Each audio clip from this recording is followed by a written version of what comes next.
Hello बच्चों, बेटा अपना चैप्टर चल रहा है some basic concept of chemistry. इसमें हम लोगों ने बहुत सारे कॉन्सेप्ट की स्टडी की। आज का अपना टॉपिक है स्टैचियोमेट्री। तो बेटा आज हम लोग स्टडी करेंगे स्टैचियोमेट्री। बेटा स्टैचियोमेट्री होती क्या है? स्टैचियोमेट्री में with the help of balanced chemical equation we determine the amount of reactant consume and the amount of product produce. पहली कंडीशन क्या है कि बैलेंस्ड केमिकल इक्वेशन होनी चाहिए, और बैलेंस्ड केमिकल इक्वेशन के जरिए हम क्या करेंगे कि अमाउंट रिएक्टेंट का कितना कंज्यूम हो रहा है और प्रोडक्ट का कितना प्रोड्यूस हो रहा है। इसी मेथड को हम लोग स्टडी करते हैं स्टैचियोमेट्री में, ठीक है ना। अब बैलेंस्ड केमिकल इक्वेशन क्या होती है? तो बैलेंस्ड केमिकल इक्वेशन वो इक्वेशन होती है जिसमें लेफ्ट साइड में किसी भी एलिमेंट के टोटल एटम्स और राइट साइड में सेम एलिमेंट के टोटल एटम्स बराबर होना चाहिए। केवल यही एक मेथड है, सिंगल मेथड होता है कि total number of atoms of an element is equal to the total number of the atoms for the element in right side. Clear हुआ ना? तो लेफ्ट साइड और राइट साइड में किसी भी एलिमेंट के टोटल नंबर ऑफ एटम्स बराबर होने चाहिए। दैट्स मीन रिएक्टेंट में टोटल एटम्स और प्रोडक्ट में टोटल एटम्स सेम एलिमेंट के इक्वल होने चाहिए, ठीक है। तो हम लोग स्टार्ट करते हैं स्टैचियोमेट्री। क्या है स्टैचियोमेट्री? देखो बेटा ध्यान से, स्टैचियोमेट्री ये दो वर्ड से मिलकर बनी है। एक वर्ड क्या है? स्टैचियन, जिसका मतलब है एलिमेंट, ठीक है। दूसरा वर्ड क्या है? मेट्रॉन। मेट्रॉन का मतलब है मेजरमेंट, ठीक है। अब यहां पर देखो क्या है stoichiometry. It deals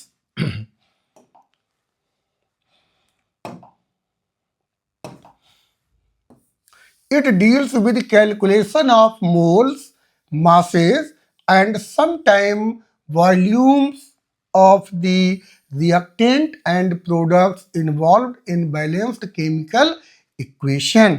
balanced chemical equation में हम कैलकुलेट करते हैं रिएक्शन कंपोनेंट के मोल्स की, मास की और कभी कभी वॉल्यूम की भी स्टडी करते हैं। अच्छा, मोल कॉन्सेप्ट में हम लोग ऑलरेडी स्टडी किए हैं।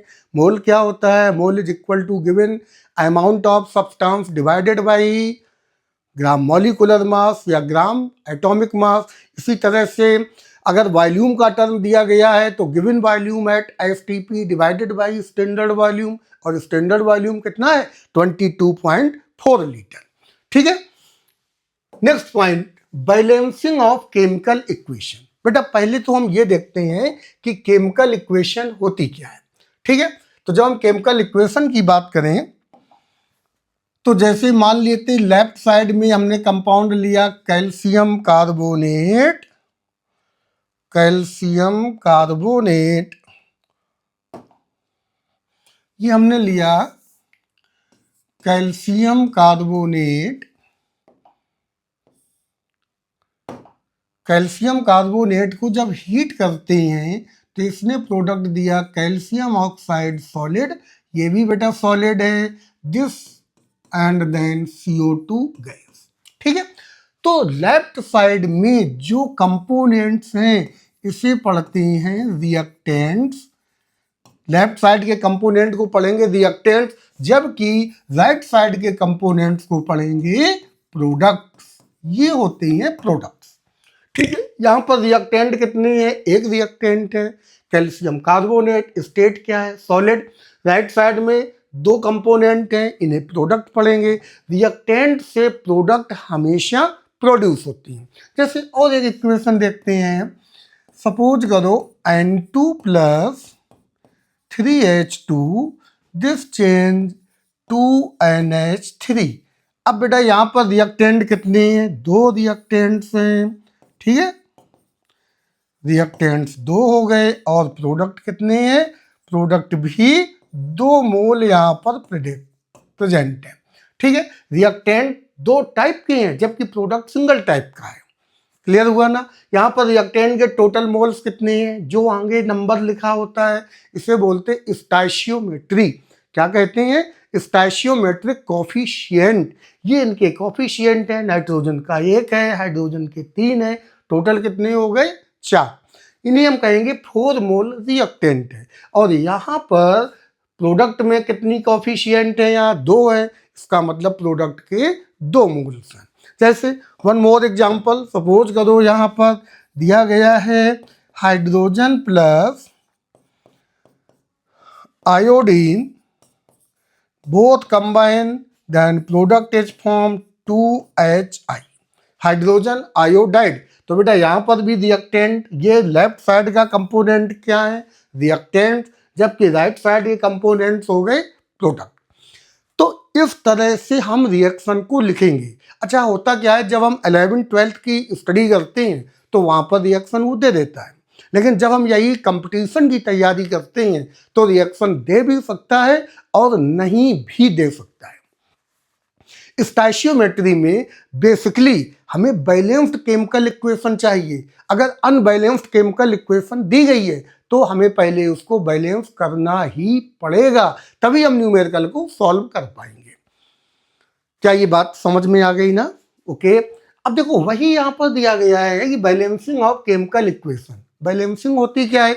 तो बड़ा ही सिंपल सा लॉजिक है, केवल एक ही रूल है, दिमाग में रखो। रूल क्या कहता है? Total number of atoms of each element should be equal at both reactant and product side. Reactant और प्रोडक्ट साइड में किसी भी एक एलिमेंट के या सभी एलिमेंट के या प्रत्येक एलिमेंट के total number of atoms equal होने चाहिए। जबकि रिडॉक्स रिएक्शन में हम रूल क्या फॉलो करते हैं? Charge should be equal at both sides. ये कहां पर लॉजिक हम लगाएंगे? ये लॉजिक लगाएंगे इन रिडॉक्स रिएक्शन। यहां पर हम इस पॉइंट की स्टडी नहीं करेंगे, यहां पर हम चार्ज को बैलेंस नहीं करेंगे। क्यों नहीं करेंगे? क्योंकि जो रिएक्शन हमें दी जाएगी वो रिएक्शन होगी मॉलिक्यूलर रिएक्शन। अगर आयनिक रिएक्शन गिवन होती तो हम वहां पर चार्ज फैक्टर को बैलेंस करके आगे बढ़ते। लेकिन रिएक्शन कैसी होगी? जो भी रिएक्शन में कंपोनेंट्स दिए जाएंगे, ये सभी कंपोनेंट किस टाइप के होंगे? न्यूट्रल फॉर्म में होंगे। और जब कंपोनेंट न्यूट्रल फॉर्म में होते हैं तब हम बोलते हैं molecular reaction. Got it? Clear हो गया? जैसे एक एग्जांपल देखते हैं। मान लो यहां पर हाइड्रोजन की रिएक्शन नाइट्रोजन से उसने करा दी और प्रोडक्ट बना दिया अमोनिया। अब देखो बेटा ध्यान से, यहां पर बताइए ना, हाइड्रोजन के कितने एटम्स हैं? एक एटम है ना, सॉरी 2 एटम्स हैं। यहां पर हाइड्रोजन के कितने एटम्स हैं? 3 एटम्स हैं। हमें करना क्या है? बराबर करना है हाइड्रोजन को और लेफ्ट साइड के हाइड्रोजन और राइट साइड के हाइड्रोजन को। तो हमने क्या किया कि यहां पर एक इंटीजर लाने के लिए हमने यहां कर दिया 3, 3 2 जा 6, यहाँ 3 है तो ये कितने हो गए? 2। अब नाइट्रोजन देखो बेटा, यहाँ नाइट्रोजन कितने हैं? 2। यहाँ पर भी नाइट्रोजन कितने हो गए? 2 हो गए जाकर। इस तरह से हमें बैलेंस करना पड़ेगा। जैसे और एक इक्वेशन देखते हैं, H2 combine with iodine then product form HI। Hydrogen और आयोडीन की रिएक्शन से हमें हाइड्रोजन आयोडाइड मिलता है। अब बताइए बेटा, यहाँ पर हाइड्रोजन कितने हैं? 2। हमने क्या किया? यहाँ पर 2 आगे कर दिया। यहाँ पर नहीं लिखना है 2, अगर ऐसा लिख दिया तो गलत जवाब हो जाएगा, ठीक है ना? हमें लिखना कहाँ पर है? यहाँ लिखना 2। तो ये 2 मोल हाइड्रोजन सेम, आयोडीन भी सेम हो गए। जैसे H2 की रिएक्शन यदि हम ऑक्सीजन से कराते हैं तो प्रोडक्ट बनता है H2O। कितने एटम हाइड्रोजन की हैं? लेफ्ट साइड में 2 हाइड्रोजन, राइट साइड में कितने एटम्स हैं? 2 हाइड्रोजन। जबकि ऑक्सीजन यहाँ कितनी है? 2 ऑक्सीजन। यहाँ कितनी है? 1 ऑक्सीजन। अब बताइए डिफिकल्टी है? एक तरीका और भी है कि हमने किया क्या कि यहाँ पर ऑक्सीजन को बैलेंस करने के लिए 1/2 कर दिया, तो 2 से 2 क्या हो गया? कैंसिल हो गया। हो जाएगा ना? लेकिन ये कैंसिल नहीं करना है, ठीक है, 1/2। लेकिन जब भी इक्वेशन हम बैलेंस फॉर्म में लाते हैं तो होल नंबर में रिप्रेजेंट करते हैं स्टोइचियोमेट्रिक कोफिशिएंट को। यहाँ पर ये फ्रैक्शनल टर्म में दिया गया है। तो अब जो नीचे वैल्यू आ रही है न्यूमरेटर में उसका पूरे में मल्टीप्लाई कर दो। तो जब हमने 2 का मल्टीप्लाई किया तो हमें मिल गया 2H2 plus O2, this change 2H2O, और रिएक्शन हमारी क्या हुई, पूरी की पूरी रिएक्शन बैलेंस हो गई। तो स्टोइचियोमेट्री में हमें रिएक्शन को बैलेंस करके ही आगे बढ़ना होता है। Reaction must be balanced. अगर रिएक्शन बैलेंस्ड है तो हमारा न्यूमेरिकल का आंसर सही आएगा, अदरवाइज कहीं ना कहीं गलती हम कर बैठेंगे। जो रिएक्शन हाईली कॉम्प्लिकेटेड होंगी, जिन्हें बैलेंस करना बहुत ही क्रिटिकल कंडीशन है, उसके लिए फिर एक अलग से कॉन्सेप्ट पढ़ेंगे, और उस कॉन्सेप्ट का नेम होगा प्रिंसिपल ऑफ एटॉमिक कंजर्वेशन। इसके जरिए हम अनबैलेंस्ड इक्वेशन से न्यूमेरिकल को भी सॉल्व कर लेंगे, ठीक है ना। लेकिन जहां तक पॉसिबिलिटी बने रिएक्शन को बैलेंस करिए, और बैलेंस करने के बाद में फिर न्यूमेरिकल को सॉल्व करिए। Got it. अच्छा, अब यही जो टर्म होते हैं, जैसे कि यहां पर हमारे कॉफिशिएंट देखो बेटा, स्टोइचियोमेट्रिक कॉफिशिएंट कितना है, हाइड्रोजन का 3 है, नाइट्रोजन का 1 है, और अमोनिया का 2 है। तो हम क्या बोलेंगे, हाइड्रोजन और नाइट्रोजन 3:1 मोल में, ये मोल होते हैं। जब रिएक्शन करेंगे तो अमोनिया के 2 मोल बनेंगे। कितने मोल बनेंगे, अमोनिया के 2 मोल बनेंगे। सिमिलरली यहाँ पर हाइड्रोजन का कितना है, 1 लिखा नहीं जाता। 1:1 में यदि हाइड्रोजन और आयोडीन मॉलिक्यूल आपस में रिएक्शन करेंगे तो HI के कितने मोल बनेंगे, 2 मोल बनेंगे। एज इट इज यहाँ पर देखो बेटा, हाइड्रोजन के 2 मोल हैं, ऑक्सीजन का 1 मोल है। अगर 2:1 से हाइड्रोजन और ऑक्सीजन रिएक्शन करेगी तो वाटर के मोल्स कितने बनेंगे, 2 मोल बनेंगे। क्लियर है। तो बेसिकली स्टोइचियोमेट्रिक में हमें स्टोइचियोमेट्रिक कोफिशिएंट को लॉजिक बना करके ही न्यूमेरिकल को सॉल्व करना है। अगर ये कॉन्सेप्ट आपका क्लियर हो गया तो कोई डाउट नहीं है, फिर सारे न्यूमेरिकल बहुत ही सिंपल मेथड से सॉल्व होंगे। गॉट इट, क्लियर हो गया ना। चलो आगे बढ़ते हैं। अब यहां पर कई टाइप के रिलेशंस आते हैं। देखो रिलेशंस क्या है, जो जिसके जरिए हम न्यूमेरिकल को सॉल्व करते हैं। सम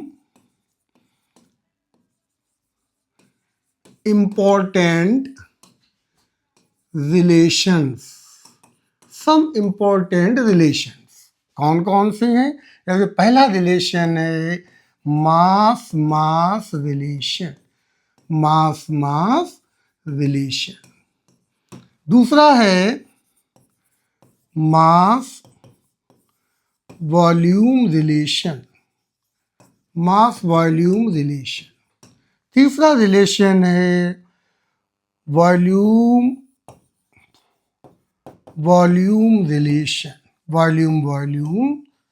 रिलेशन, नेक्स्ट है mass and mole relation,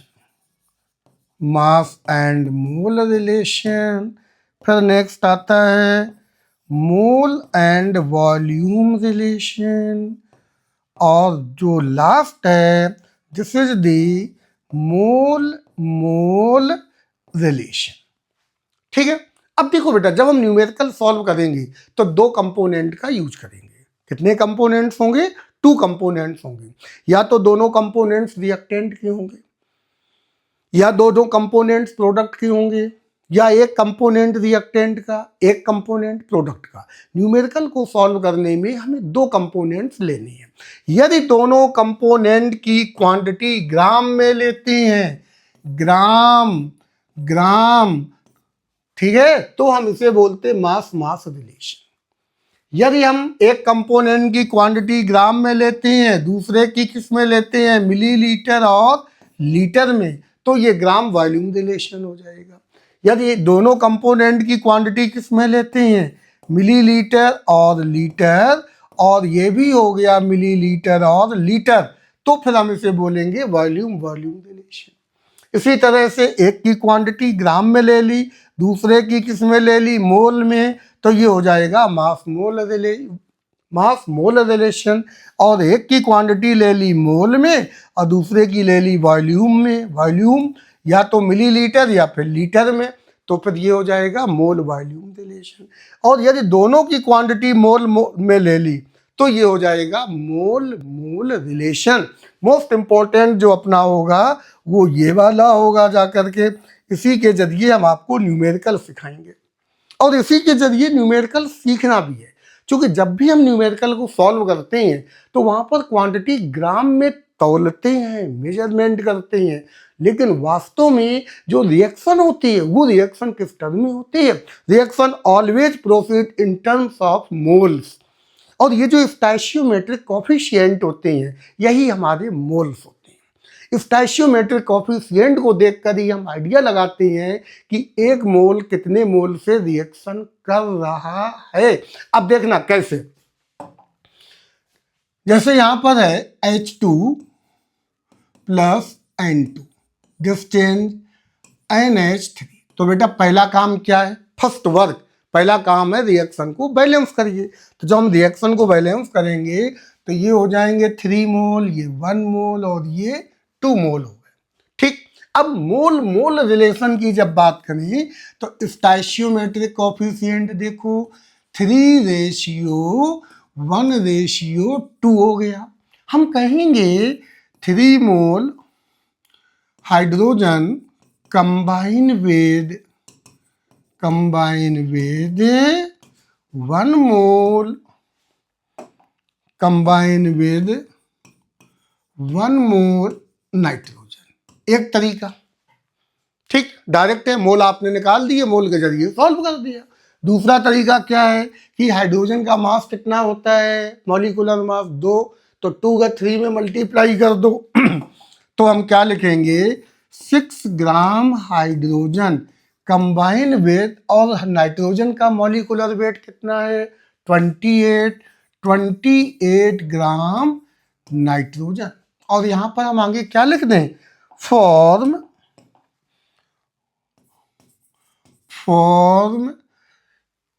2 mole ammonia, 2 mole ammonia, 2 mole ammonia produce होती है। जबकि यहां पर क्या लिखें? इसको देखो, नाइट्रोजन कितना हो गया? 14 3 17 दूनी 34, तो हम क्या लिखेंगे? फॉर्म 17 दूनी 34 ग्राम अमोनिया। ये देखो मास मास रिलेशन, मोल मोल का रिलेशन, वॉल्यूम वॉल्यूम का रिलेशन देखिए। ठीक है, हाइड्रोजन का वॉल्यूम एसटीपी पर 1 मोल का कितना होगा? 22.4 लीटर। तो 3 मोल का कितना हो गया? 22.4 में मल्टीप्लाई कर दो, ये भी गैस है। वॉल्यूम रिलेशन गैस के लिए लगेगा जा करके, तो हम लिखेंगे 3 into 22.4 litre hydrogen gas combine with कितने से कंबाइन हो रही है? 1 मोल है ना, तो 1 मोल का मतलब हो गया 22.4 लीटर नाइट्रोजन एंड प्रोड्यूस ये 2 मोल प्रोड्यूस हो रही है, तो 2 इंटू 22.4 लीटर अमोनिया। ये वॉल्यूम वॉल्यूम रिलेशन है। क्या ये बात समझ में आ गई ना? ये ग्राम ग्राम हो गया, ये मोल मोल हो गया, और ये वॉल्यूम वॉल्यूम हो गया। अब आप यहां पर भी कह सकते हो, इसको अगर हम एक साथ ले लें, देखना ध्यान से, ये कितने मोल से बताइए बेटा? 3 मोल, तो हम क्या कह सकते हैं? 3 मोल H2 प्रोड्यूस अमोनिया कितनी प्रोड्यूस हो रही है? तो 2 इंटू 22.4 लीटर अमोनिया। ये मोल हो गया और ये वॉल्यूम हो गया। क्लियर हुआ ना? या हम ये भी कह सकते हैं, देखना किस तरह से हम बोल सकते हैं कि हाँ 3 into 3 moles H2 combine combine with, अब इसका 1 मोल है नाइट्रोजन का, तो 22.4 लीटर नाइट्रोजन एंड प्रोड्यूस क्या प्रोड्यूस कर रही है, 2 इंटू 22.4 लीटर अमोनिया। तो ये सारा खेल हम कैसे देख रहे हैं, overall this present here with the help of, किसकी हेल्प से देख रहे हैं, with the help of stoichiometric coefficient. Stoichiometric coefficient के जरिए हम हर तरह से रिप्लाई कर सकते हैं। और ये कब आएगी स्टोइचियोमेट्रिक कोएफिशिएंट, जब हमारी रिएक्शन पूरी तरह से बैलेंस होगी। अगर रिएक्शन बैलेंस है तो आप किसी भी तरह रिप्लाई दो, जो ऑप्शन है उनके अकॉर्डिंग आप रिप्लाई बहुत ही नॉर्मली दे सकते हैं। ठीक है, बढ़े आगे, नोट भी करते चलना। मोल मोल एनालिसिस क्या है, जरा इसको देखते हैं। मोल एनालिसिस में सपोज करो बेटा H2 plus O2 this change H2O, ठीक है ना। अब आप बताइए, इसको बैलेंस करना पड़ेगा। जी हाँ, ये बैलेंस करना ही पड़ेगा। तो ये हो गया 2 और ये हो गया 2, ठीक है। जब रिएक्शन होती है तो रिएक्शन में हाइड्रोजन के कितने मोल्स हैं, ऐसे आप लिख लिया करो, स्टोइचियोमेट्रिक कोएफिशिएंट 2:1:2 आ गया, ठीक है। अब बताइए हाइड्रोजन के कितने मोल रिएक्शन करेंगे, 2 मोल, किससे, ऑक्सीजन के 1 मोल से। तो वाटर कितने मोल बनेगी, 2 मोल वाटर बनेगी जाकर के, ठीक है। तो मोल्स ऑफ हाइड्रोजन, जरा देखना, moles of hydrogen, moles of oxygen and moles of water, ठीक। इस रिएक्शन में क्या सभी के मोल इक्वल दिख रहे हैं? अगर हम ये इक्वल का साइन लगा दें तो क्या ये सही हो जाएगा? नहीं है ना, गलत है, क्योंकि उसके 2 मोल है, इसका 1 मोल है और इसके भी 2 मोल है। तो इसका मतलब ये हुआ कि अगर हम मोल को इक्वल करें, क्या करें, मोल को इक्वल करें, तो इक्वल तब करेंगे, इसके मोल में 2 को डिवाइड कर दो। 2 का डिवाइड का मतलब हो गया स्टोइचियोमेट्रिक coefficient, stoichiometric coefficient, stoichiometric coefficient. तो इनके मोल क्या हो जाएंगे, आपस में इक्वल हो जाएंगे, और इसी को बोलते हैं mole mole relation. It is known as mole mole relation. क्या है ये, मोल मोल रिलेशन, ये बन जाता है मोल मोल एनालिसिस, मोल मोल रिलेशन। ये आपको दिमाग में रखना है, बस इतना ही अगर आप दिमाग में रखेंगे तो जितनी भी बैलेंस्ड इक्वेशन है, चाहे वो मास में जाए, चाहे वो मोल में जाए, चाहे वो वॉल्यूम में जाए, हर तरह से आप सॉल्व कर लेंगे। अब यहाँ पर मोल मोल रिलेशन बेटा क्या बनेगा, जाकर के देखो ध्यान से। तो मोल मोल रिलेशन, हाइड्रोजन के मोल कितने हैं, 2। अब हमने मोल अभी लिए ही नहीं है, ठीक है, ये तो कोएफिशिएंट है। तो NH2 divided by 2 is equal to NO2 divided by 1 is equal to NH2O divided by 2 आ गया, ये कोएफिशिएंट आ गए। अब मान लेते हैं, जैसे आपसे कहा गया कि सपोज करो ड्यूरिंग रिएक्शन टेकन मोल्स आपने कितने लिए, इसके मोल हैं X, इसके मोल हैं Y, और इसके मोल जो भी बने, ठीक है। तो अब यहां पर देखो X divided by 2 is equal to Y divided by 1 is equal to NH2O divided by 2 आ गया। अब जिसके जरिए न्यूमेरिकल हमें सॉल्व करना है, या तो इन दोनों पर क्वेश्चन होगा, या इन दोनों पर होगा, या ये दोनों पर होगा, या ये दोनों पर होगा, न्यूमेरिकल सॉल्व कर लोगे। अब मोल निकालने की ट्रिक आपने सीखी ही थी। मोल निकालने की ट्रिक क्या थी, फिर यहां पर एक बार दिमाग में ला दो, मोल इज इक्वल टू, ठीक, W gram weight divided by gram atomic mass या फिर ग्राम मॉलिक्यूलर मास। अगर एटम है तो ग्राम एटॉमिक मास, मॉलिक्यूल है तो ग्राम molecular mass. Similarly volume in litre at STP divided by 22.4 litre. ये दूसरा रूल था। और तीसरा रूल क्या था? गिवन पार्टिकल्स एन, यहां पर हम कैपिटल एन लिख लें या सीधे लिख दो given particles divided by Avogadro number. बस ये हमारे मोल हो गए। मोल को रिप्रेजेंट करेंगे एन से, तो एन की जगह जो भी इनमें गिवन है उसी का यूज करके न्यूमेरिकल को सॉल्व कर दो। अगर क्वेश्चन वॉल्यूम में है, हमें मोल चाहिए, तो ये वाला टर्म हम ले लेंगे।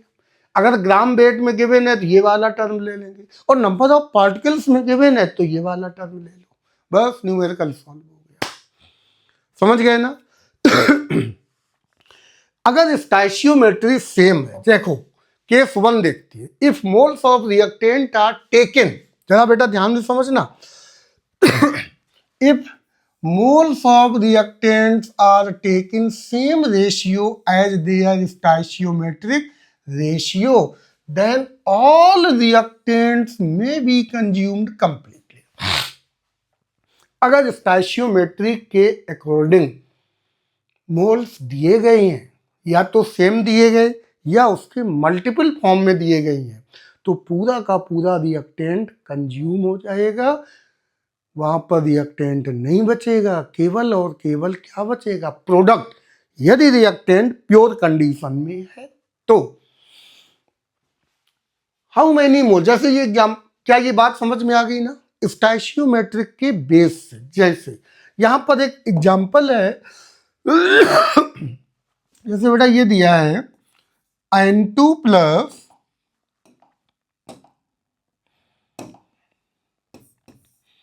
N2 plus 3H2 this change to NH3। ये हमने बैलेंस्ड इक्वेशन लिखी यहाँ पर, ठीक है। अच्छा ये क्या है? गैस, ये भी गैस और ये भी गैस है। स्टैचियोमेट्रिक कोफिशिएंट क्या है? नाइट्रोजन का 1 मोल, 1 रेशियो 3 रेशियो 2 आ गया। इसका मतलब नाइट्रोजन का 1 मोल या नाइट्रोजन का 28 ग्राम या नाइट्रोजन का 22.4 लीटर एट STP किससे कंबाइन होगा? हाइड्रोजन के 3 मोल से, या हाइड्रोजन के 6 ग्राम से, या हाइड्रोजन के 3 इंटू 22.4 लीटर से STP पर। तो प्रोड्यूस क्या होगी? या तो 2 मोल अमोनिया, 2 मोल अमोनिया, या फिर 34 ग्राम अमोनिया, या फिर 2 इंटू 22.4 लीटर अमोनिया प्रोड्यूस होगी STP पर। क्लियर हुआ ना? ये स्टैचियोमेट्रिक कोफिशिएंट है। अब देखो गिवन क्या है? Given moles, given moles nitrogen का कितना मोल गिवन है?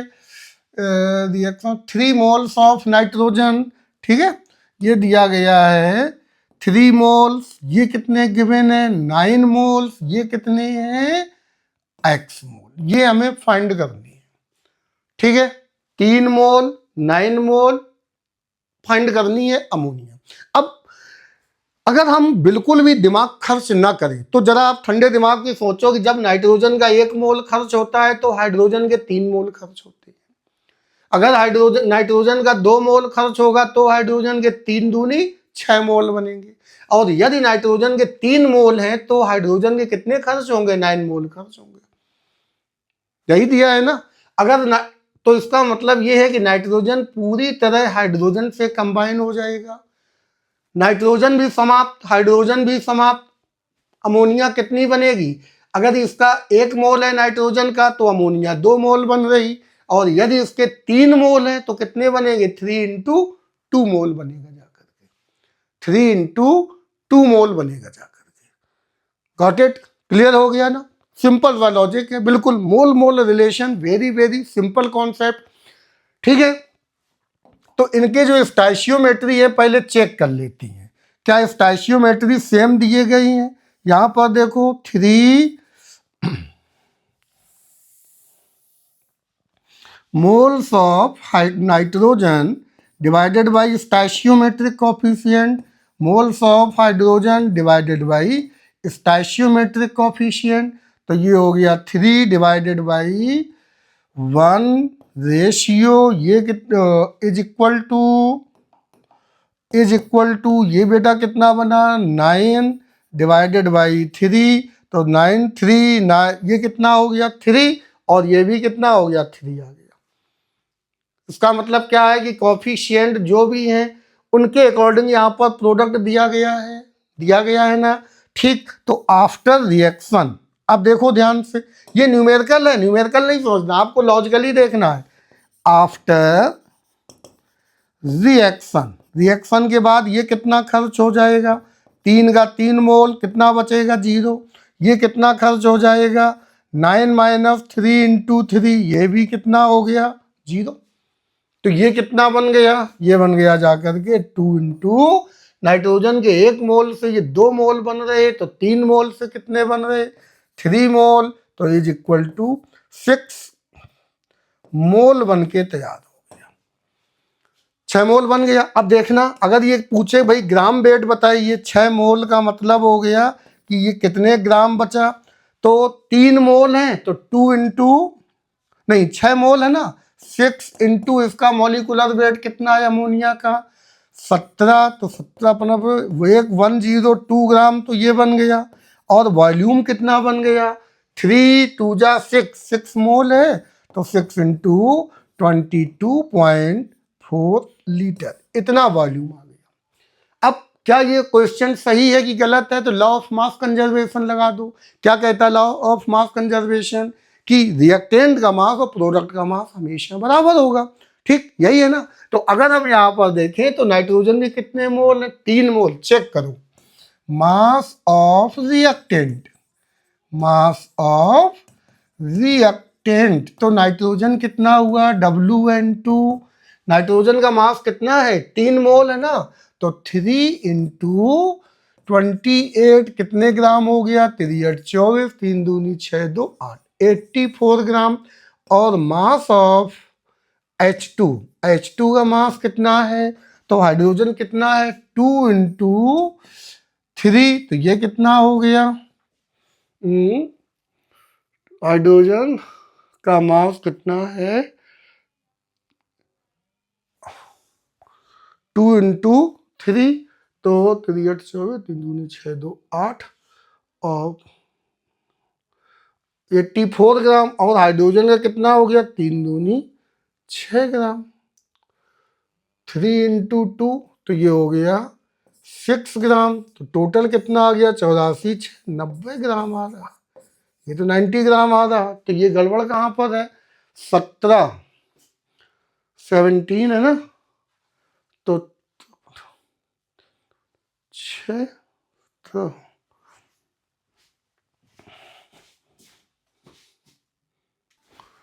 तो यहाँ पर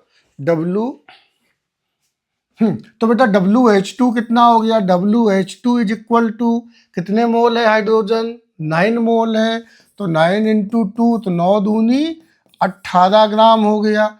अच्छा, अब इनका कर दो सम, तो सम कितना हुआ 84 ग्राम, और दूसरा हो गया 18 ग्राम, तो टोटल वैल्यू कितनी हो गई 8 4 12, 8 1 9 1 10, 102 ग्राम हो गया।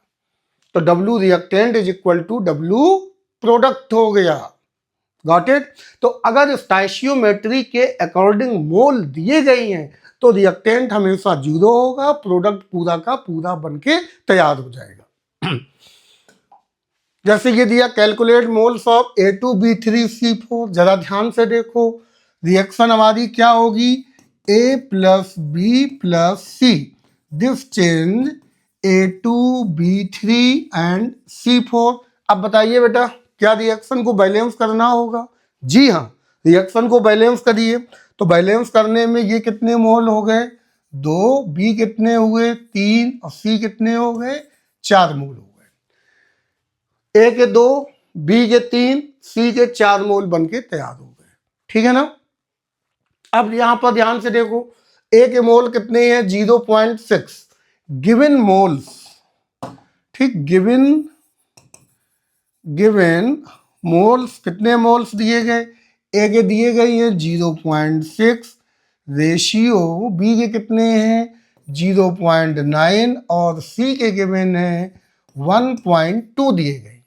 ठीक, और ये कितना बनेगा जा करके? तो पहले तो ये चेक करना है स्टैचियोमेट्रिक कोफिशिएंट, इसका कितना है? 2:3:4 दिया गया है। क्या ये सेम कंडीशन में है? चेक कर लेते हैं, क्या मोल रेशियो इनका सेम है? तो देखो, N A divided by stoichiometric coefficient, N B divided by stoichiometric coefficient, N C divided by stoichiometric coefficient.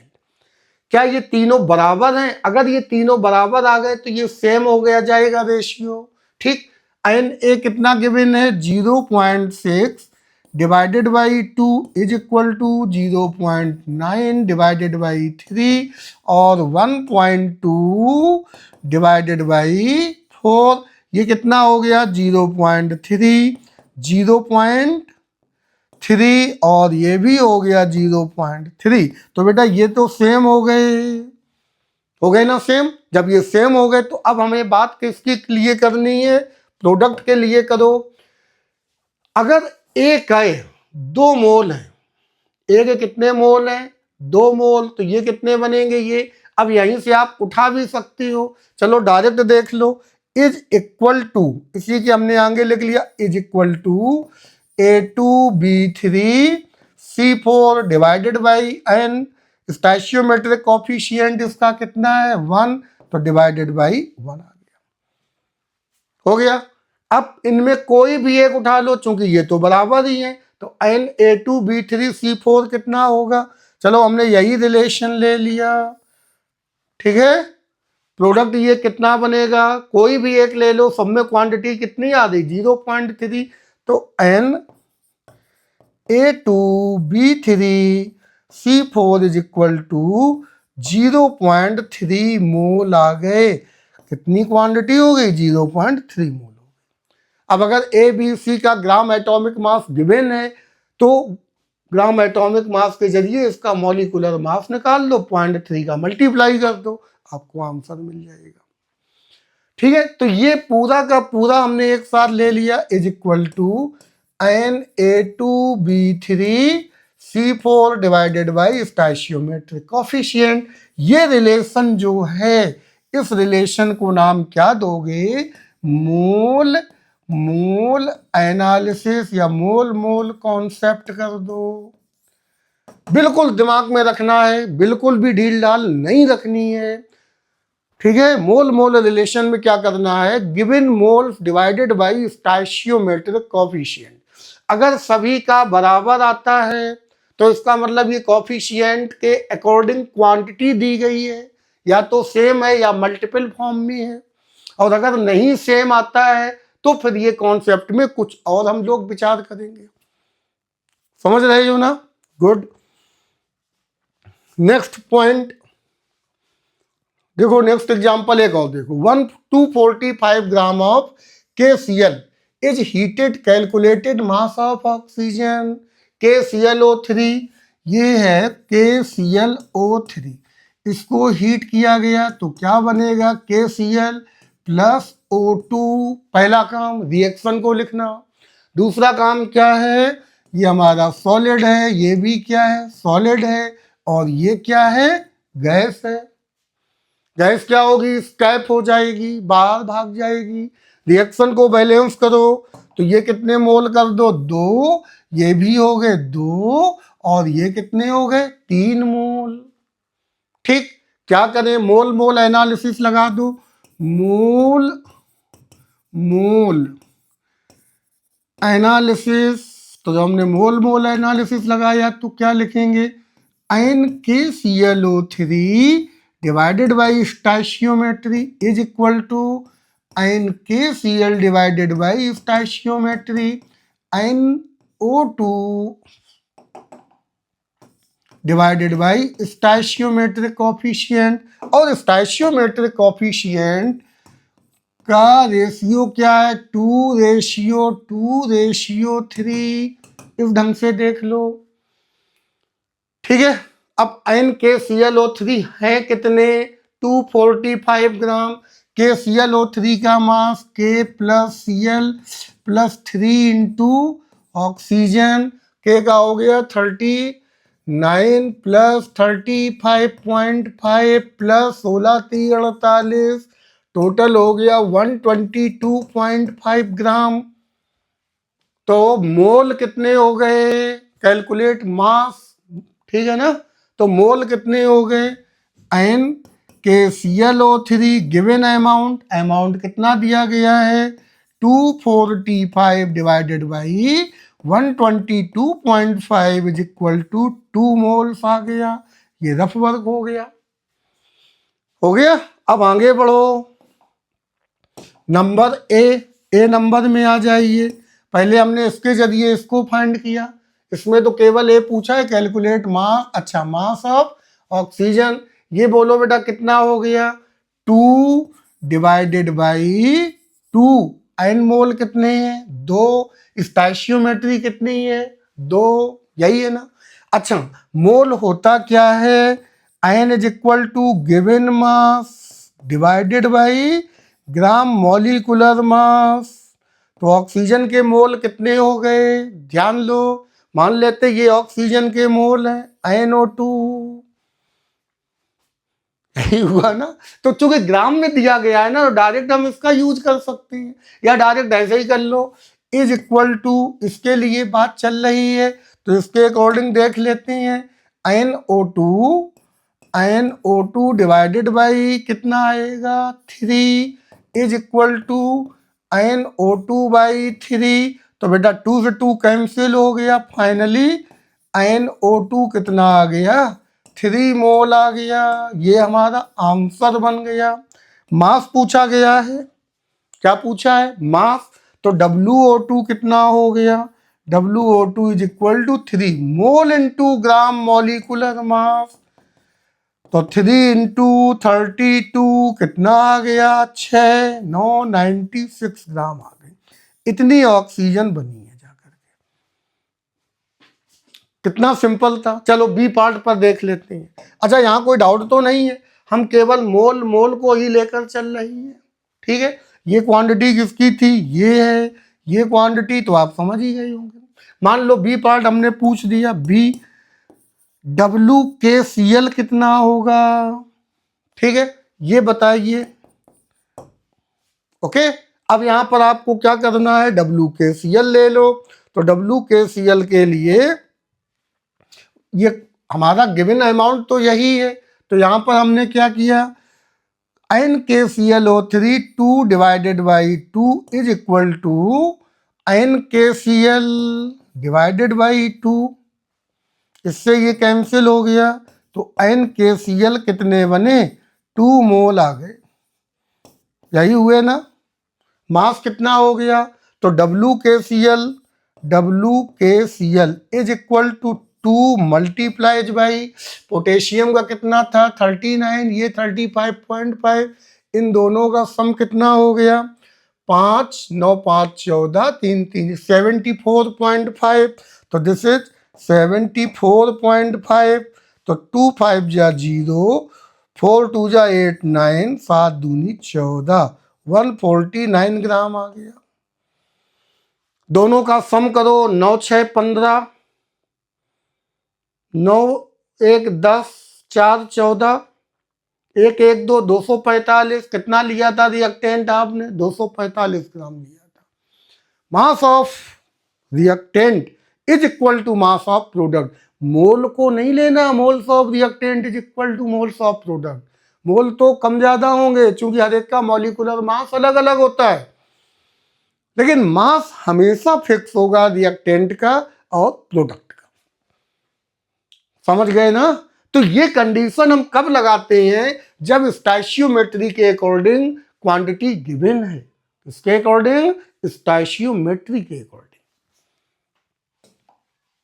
Case second है, अगर मोल रिएक्टेंट के स्टोइचियोमेट्री के अकॉर्डिंग ना दिए जाएं, एक का कम है और एक का ज्यादा दिया गया है, तो वहां पर हमें कॉन्सेप्ट ये चेंज करना पड़ेगा। वहां पर एक रिएक्टेंट बचेगा, एक रिएक्टेंट बचेगा। जैसे मान लेते 5 कार हैं, 10 ड्राइवर हैं,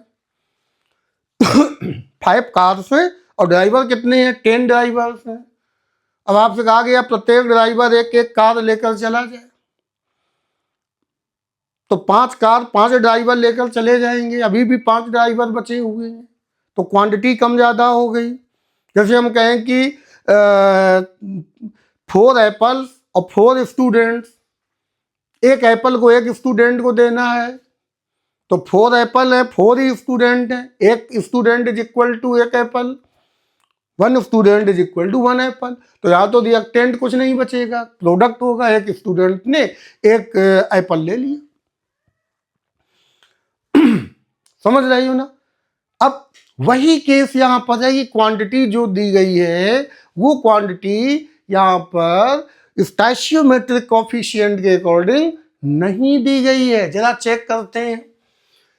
इफ मोल्स ऑफ रिएक्टेंट, ध्यान से पढ़ना बेटा, if moles of reactant are not taken in the same ratio as their stoichiometric coefficient, then at least one reactant is completely consumed, एक तो पूरी तरह consumed हो जाएगा, and other that is called limiting reagent, जो पूरी तरह consume हो गया उसे क्या पढ़ेंगे, limiting reagent।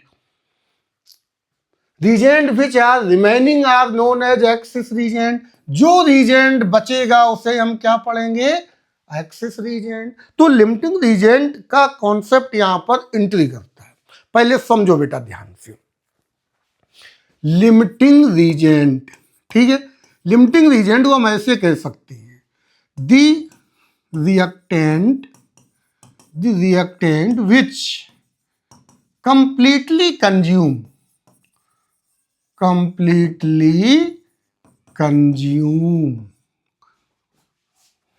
The reactant which completely consume, जो पूरी तरह कंज्यूम्ड हो जाए उसे क्या पढ़ेंगे, लिमिटिंग रीजेंट। दूसरा हम कह सकते हैं द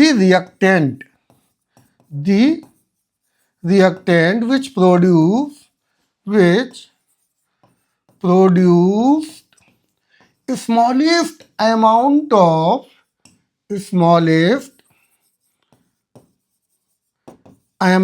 ऑफ प्रोडक्ट। अब मान लेते 2, 3, 4, 5 रिएक्टेंट दिए गए हैं, पांचों रिएक्टेंट के जरिए चेक करिए कौन कितना प्रोडक्ट बना रहा है। जिस रिएक्टेंट के जरिए सबसे कम प्रोडक्ट बनता है उसे बोलते हैं लिमिटिंग रीजेंट, हिंदी में कहते हैं सीमांत अभिकर्मक, ठीक है ना।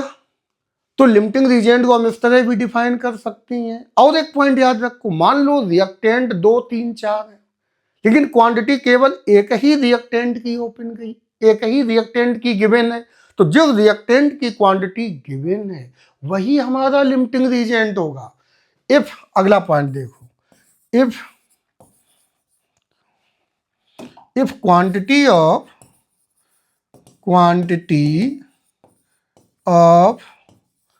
only one reactant is given,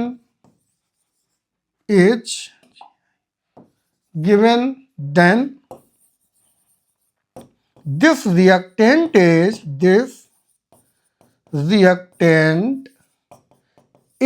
limiting reagent, तो यही रिएक्टेंट हमारा लिमिटिंग रिएजेंट होगा। एंड अदर रिएजेंट जो बचा है, large quantity containing reactant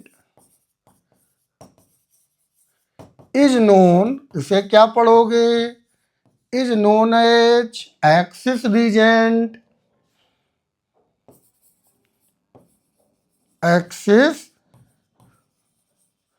reagent, ये हो जाएगा एक्सेस रीजेंट।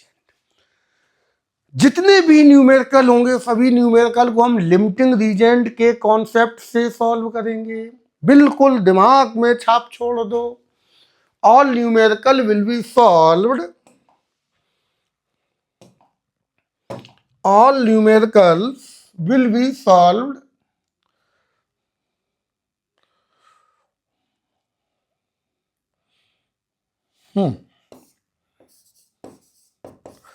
all numericals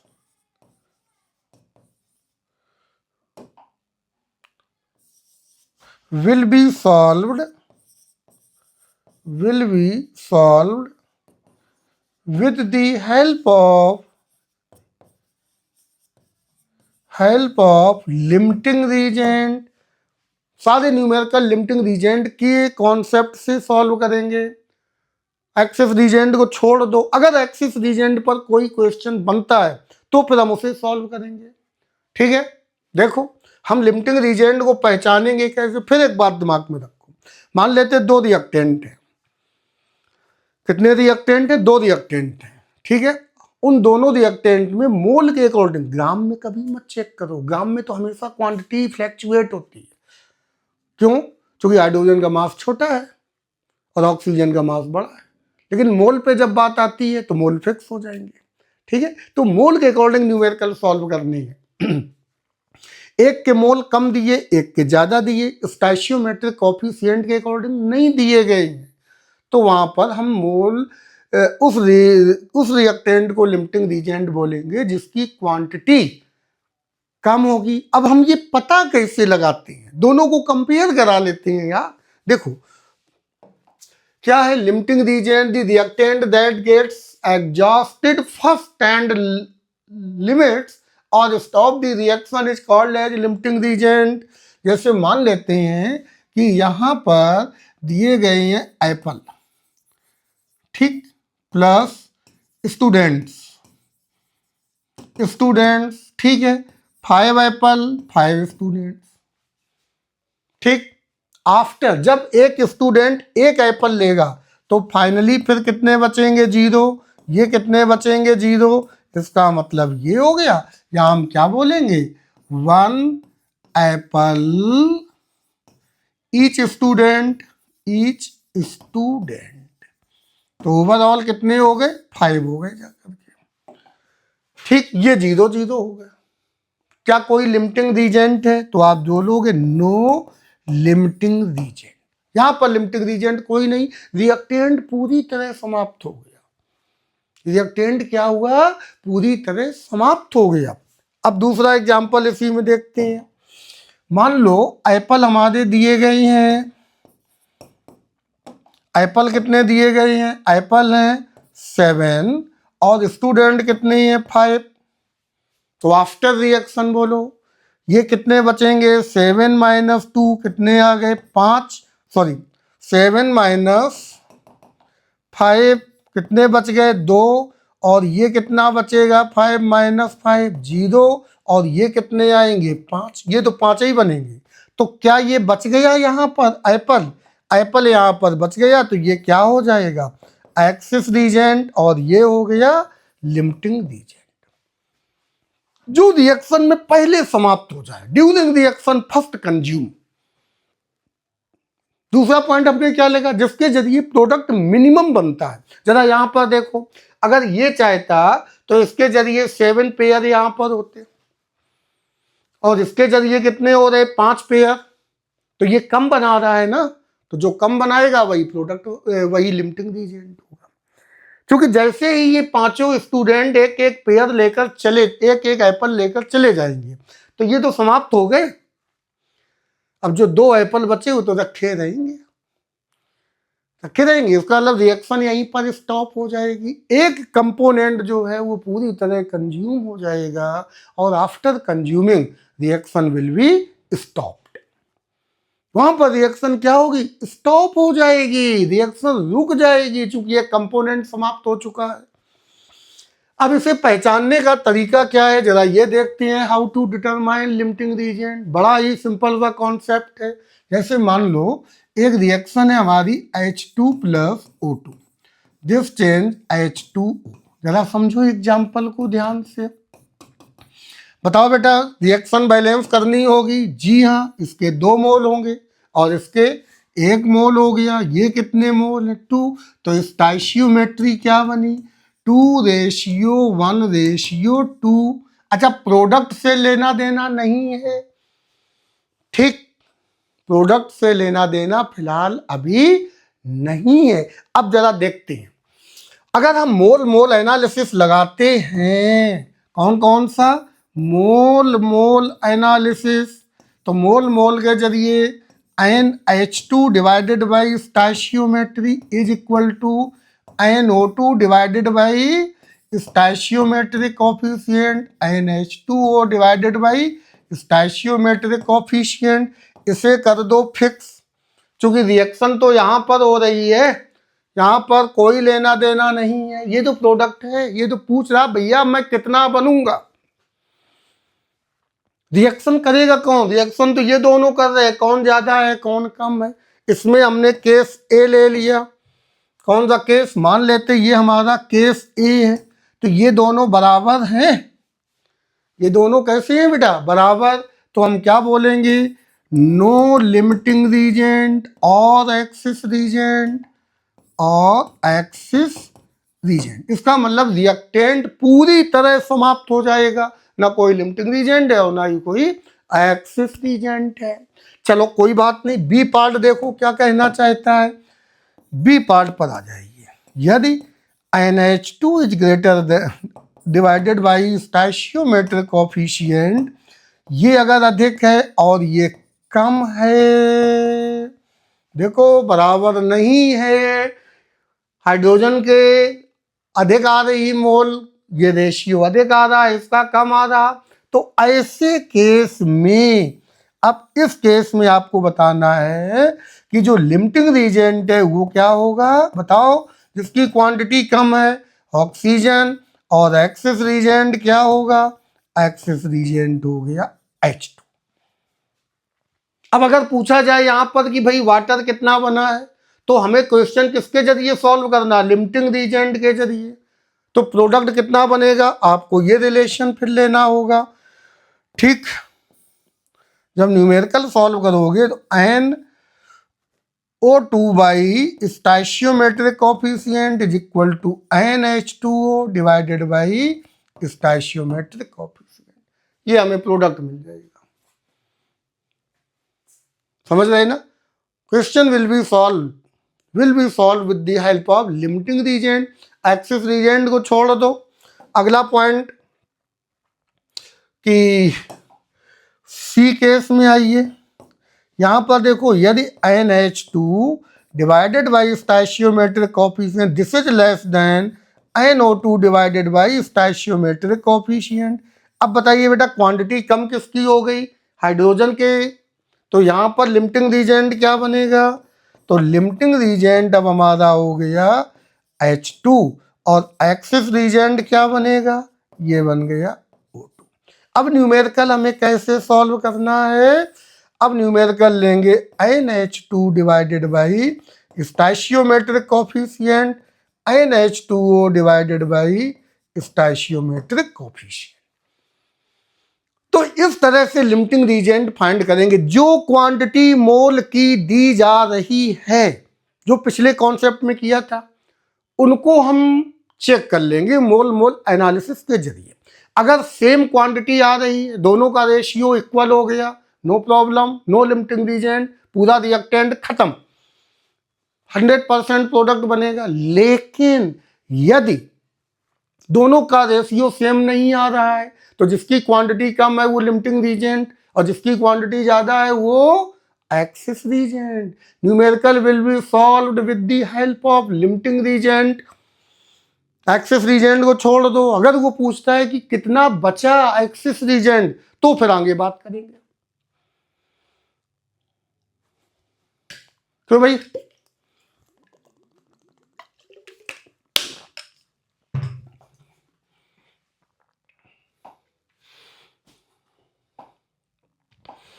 जैसे मान लो यहां पर हमने लिया, यहां पर एग्जाम्पल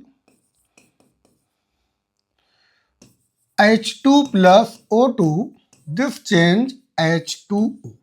इसके कॉफिशिएंट पहले तो बैलेंस करो, तो ये हो गया 2 और ये भी हो गया 2, कॉफिशिएंट 2:1:2 आ गया। ठीक है, यहां तक तो कोई डाउट नहीं, गुड। गिवन मोल्स गिवन, इसके मोल गिवन है 5, इसके मोल गिवन है 2, ये पूछ दिया गया है। बताओ भाई, समझ रही हो ना? तो सबसे पहला काम हमें क्या करना है, मोल मोल रेशियो का यूज करो। ये तो इतना हमारा क्वेश्चन हो गया। ठीक है, अब मोल मोल रेशियो क्या है, मोल मोल रिलेशन का यूज कर दो। तो जब मोल मोल रिलेशन का यूज किया तो NH2 divided by stoichiometric is equal to NO2 divided by stoichiometric is equal to NH2O divided by stoichiometric coefficient. ठीक है, अब बेटा हमें खेल किस पर खेलना है, अभी सबसे पहले खेल तो हमें इस पर खेलना है। तो NH2 कितने गिवन है 2 divided by coefficient, sorry NH2 कितने गिवन है 5, कोफिशिएंट कितना है 2। यहाँ पर देखो ये कितने गिवन है 2 डिवाइडेड बाई 1, तो ये कितना आ गया 2.5 और ये कितना है 2। तो बताइए कौन सी वैल्यू अधिक है, ये वाली वैल्यू अधिक होगी। तो ए पॉइंट, पहला पॉइंट तो यही है कि लिमिटिंग रीजेंट कौन सा बनेगा, इसकी क्वांटिटी कम है, किसकी कम है, ऑक्सीजन की, ये ऑक्सीजन हो गया। और एक्सिस रीजेंट कौन सा बनेगा, ये H2 हो गया। ठीक, अब देखो अगले पॉइंट पर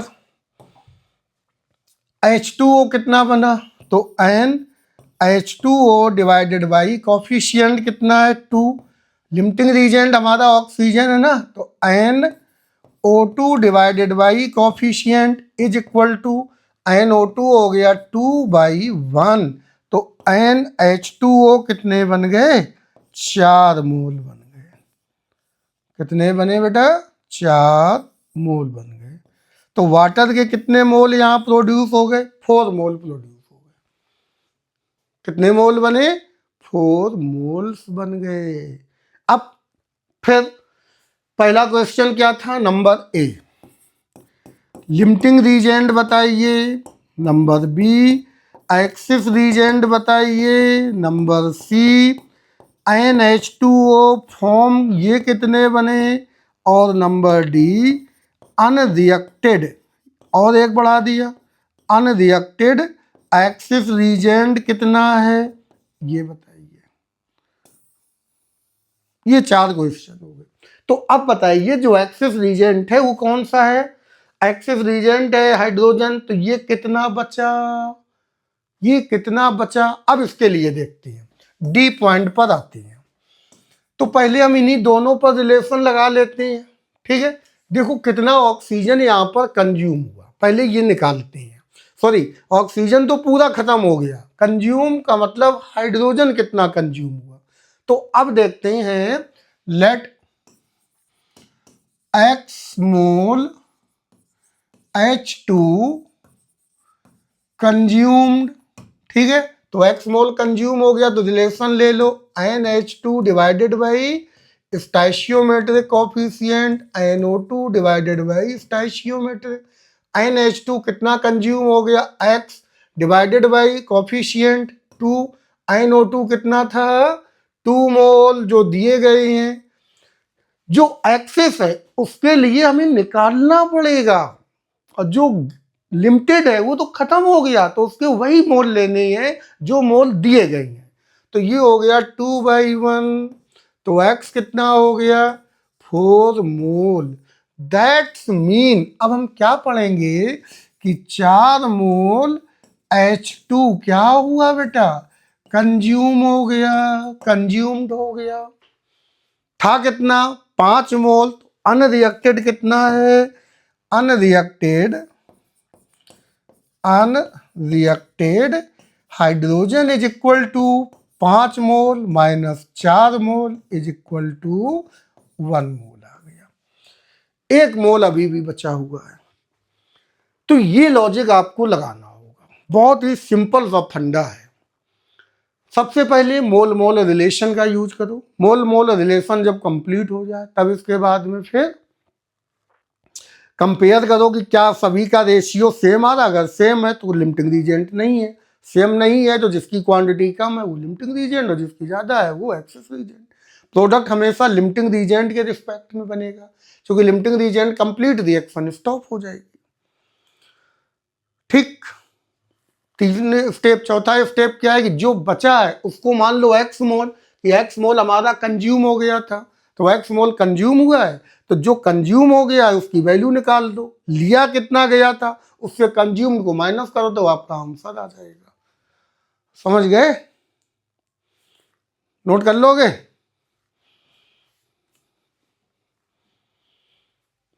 चलो प्रैक्टिस करते हैं इस पॉइंट पर। A plus B change A to B three. ठीक है भाई, रिएक्शन लिखो पहले। बेटा ध्यान से समझना, A plus B change A to B three. A के पहले काम क्या है, रिएक्शन को बैलेंस करना। तो ये कितने मोल हो गए, 2, ये हो गए 3। स्टोइचियोमेट्रिक कोफिशिएंट 2:3:1 हो गया। ठीक, सिंपल सा लॉजिक, कोई गड़बड़ नहीं करना। तुरंत मोल मोल एनालिसिस पर आइए। मोल मोल रिलेशन लगा दो। ठीक, तो हमने क्या लिखना, moles of A divided by stoichiometry, moles of B divided by stoichiometry, moles of A to B three divided by stoichiometry. अब पहले यहां पर चेक करो, ये तो हमारा प्रोडक्ट निकालने का एक तरीका है। इनमें हमें लिमिटिंग रीजेंट फाइंड करना है, तो अगर ये इक्वल है तो नो लिमिटिंग रीजेंट, इक्वल नहीं है तो एक लिमिटिंग रीजेंट है और एक एक्सेस रीजेंट। ए के कितने मोल गिवन है, 6 mole of A, 20 moles of B. तो ये हो गया 6 डिवाइडेड बाई कोफिशिएंट 2 है, एंड दिस 20 डिवाइडेड बाई 3। तो भाई 6 divided by 20 moles of B. ठीक, ये कितना आ गया, 3 आ गया, और ये कितना आ रहा है, 6 पॉइंट समथिंग ज्यादा आ रहा है। तो लिमिटिंग रीजेंट कौन सा हो गया, ये आ गया। ठीक है, तो पहला पॉइंट देखो, ए, नंबर ए। तो लिमिटिंग रीजेंट बताइए बेटा क्या होगा, लिमिटिंग रीजेंट हो गया ए। एक्सेस रीजेंट क्या है, बी पार्ट में आ जाइए, ये हो गया बी। ओके, अब फिर क्या पूछ रहा है, मोल्स ऑफ A2B3। A2B3 कितना बना, तो question always solved with help of limiting reagent. Limiting reagent के रिस्पेक्ट में हमें सॉल्व करना है। तो moles of N A2B3 divided by this is equal to limiting reagent Na divided by stoichiometric. तो Na2 इसका कितना है कोफिशिएंट 1, तो ये हो गया Na2B3 इज इक्वल टू, ए कितना है 6/2 इज इक्वल टू 3 मोल हो गए। ये हमारा सी का आंसर आ गया। किसका आंसर आ गया, सी का आ गया, ए बी सी बन गया। ठीक है, अब डी में आ जाइए। डी क्या कहना चाहता है बेटा, ये बात क्लियर हो गई। अनरिएक्टेड मोल्स, एक्सिस रीजेंट कौन सा है, बी। तो मान लेते हैं let X mole of B reacted. B के कितने मोल्स ने रिएक्शन की, बी के, ए तो पूरा समाप्त हो गया। तो मोल्स ऑफ बी, ये अब रिएक्टेड वाले हैं, कौन से मोल्स हैं, रिएक्टेड वाले, divided by stoichiometry. Moles of A divided by stoichiometry. तो बी के मोल कितने हैं, X divided by 3 is equal to, A के मोल 6/2, 6/2 तो कितना हो गया, X is equal to 9 moles हो गए। 9 मोल ने रिएक्शन की है। कितने मोल्स ने रिएक्शन की, बी के 9 मोल रिएक्शन में कंप्लीटली कंज्यूम हो गए। तो बचे कितने, तो unreacted moles, unreacted moles of B is equal to, starting में कितने लिए गए थे 20 मोल्स थे, खर्च कितने हो गए 6 मोल 9 मोल, तो कितने आ गए 11 मोल्स बचे। तो बी के कितने मोल्स बचे हैं 11 मोल बचे हैं, 9 मोल्स कंज्यूम हो गए। बहुत ही सिंपल सा फंडा है बेटा, बिल्कुल भी डिफिकल्टी फील नहीं करनी है। इन क्वेश्चन को अपना लॉजिक बनाइए और लॉजिक बनाकर सॉल्व करिए, बिल्कुल भी डिफिकल्टी नहीं होगी। अगला पॉइंट देखते हैं। 1 mole of aluminium reacts with 3 moles of chlorine according to given reaction. ठीक है बेटा, ये देखो समझो इसको, 2Al plus 3Cl2 change 3AlCl3। आपको क्या करना है, पहले स्टोइचियोमेट्रिक कोफिशिएंट का रेशियो ले लो, 2:3:3।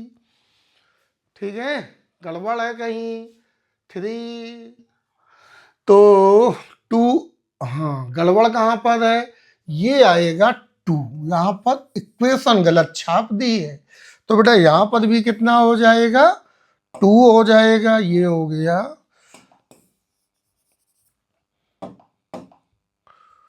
तो ये हो गया 2, तो यहाँ पर कोफिशिएंट कितने आ गए 2 आ गए, 2:3:2। ठीक, कुछ नहीं अब आगे करना है, सीधे मोल मोल रिलेशन का यूज करना है। तो मोल मोल कॉन्सेप्ट लगा दिया, mole mole, moles of aluminium divided by stoichiometry is equal to moles of chlorine divided by stoichiometry is equal to moles of AlCl3 divided by stoichiometry. ये product है, हमें बाद में निकालना है, पहले पता चले लिमिटिंग रीजेंट है या लिमिटिंग रीजेंट नहीं है। इसके लिए क्वांटिटी देखो किसकी कितनी गिवन है, 1 मोल 3 मोल, यही है ना। तो ये आ गया 1 डिवाइडेड बाई कोफिशिएंट 2 है, 3 डिवाइडेड बाई कोफिशिएंट कितना है 3 है। 3 मोल्स ऑफ क्लोरीन 3Cl2, ये 1/2, ये 3/3, ये 1 हो गया, ये हाफ हो गया, तो ये बन गया जाकर के। लिमिटिंग रीजेंट कौन सा है एल्यूमिनियम। तो number A limiting reagent aluminium, number B excess reagent कितना है, एक्सिस रीजेंट कौन सा है, ये हो गया क्लोरीन। ओके, कोई डाउट तो नहीं है यहां तक, गुड। अब आते हैं सी पॉइंट पर। तो सी पॉइंट पर हमें क्या फाइंड करना है, अमाउंट ऑफ AlCl3 फॉर्म। तो पहले n निकाल लो, NaLCl3 divided by coefficient 2 is equal to, question always solved with the help of limiting reagent. तो लिमिटिंग रीजेंट क्या है एल्यूमिनियम, एल्यूमिनियम कितना है 1/2, तो ये हो गया 1/2 हो गया। तो n कितना बना, NaLCl3 is equal to 1 mole आ गया। कितने मोल आ गया 1 मोल। अगर हमें अमाउंट ग्राम में देना है तो ग्राम में कितना हो जाएगा, देखो AlCl3 ये हो गया 27 प्लस 3 इंटू 35.5, तो ये हो गया 106.27। ठीक है बेटा, अब इसका सम कितना हो गया, तो ये हो गया 5.7613 133.5। तो W कितना बन जाएगा यहाँ पर, ऐसे निकाल लो, W AlCl3 तो मोल इनटू ग्राम मॉलिक्यूलर मास या ग्राम फॉर्मूला मास 133.5 ग्राम आ गया। ये आंसर यहाँ पर हो गया। अब देखते हैं डी पॉइंट। तो डी पॉइंट पे आ जाइए भाई, डी पॉइंट लेट। अब बताओ बेटा एक्सिस रीजेंट कौन सा है, क्लोरीन अब क्लोरीन के कितने मोल ने रिएक्शन की ये हमें पता चलना चाहिए, तो ले लेते हैं। Let x mole Cl2 reacts n mole Cl2 reacts, तो अपनी ट्रिक क्या हुई, NCl2 divided by stoichiometric and NaL divided by stoichiometric. तो ये हो गया x डिवाइडेड बाई क्लोरीन के मोल्स कितने हैं 3 इज इक्वल टू एल्यूमिनियम के मोल 1/2। तो बेटा ये कितना आ गया, x इज इक्वल टू 1.5 मोल आ गए। कितने मोल ने रिएक्शन की, 1.5 मोल ने रिएक्शन की। थे कितने 3 मोल दिए गए। कितने मोल दिए गए हैं 3 मोल। तो बचे कितने मोल्स, तो अब बचे हुए अनरिएक्टेड मोल कितने हुए, unreacted aluminium chlorine moles is equal to कितने बनेंगे बेटा, तो 3 minus 1.5 is equal to 1.5 mole हो गए। इतने मोल बचे, जो खर्चा करने वाले थे वो खर्च हो गए, 1.5 खर्च हो गए, बचे इतने बचे। ठीक, अब ये तो सिंपल सा फंडा है, आप देख भी सकते हो। 2 मोल अगर ये खर्च होते तो ये 3 मोल खर्च होते, और अगर ये 1 मोल खर्च होगा तो ये 3/2 खर्च होगा। ऐसे भी दिमाग लगा दो। तो जब एग्जाम में बैठोगे ना कंपटीशन में, तो इतना लंबा चौड़ा नहीं करना, ये तो टाइम तोड़ेगा। सिंपल स्टोइचियोमेट्री की हेल्प लो। 2 मोल से कितने मोल खर्च हो रहे हैं, 3 मोल। तो भाई 1 मोल दिया गया है ना, तो 1 से कितने हो गए 3/2, यही होगा ना। तो अगर 1 मोल होता है तो 1.3/2 का मतलब 1.5 मोल खर्च हो गए, 1.5 मोल बचे हो गए।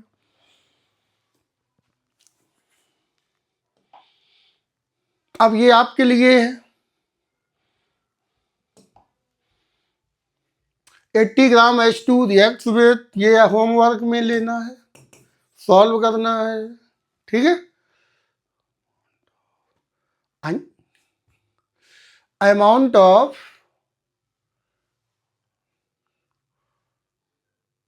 initially 3 moles of A and 10 moles of B were taken. Find limiting reagent, excess reagent, amount of AlCl3 bond. नहीं, ये पिछले क्वेश्चन का आ गया।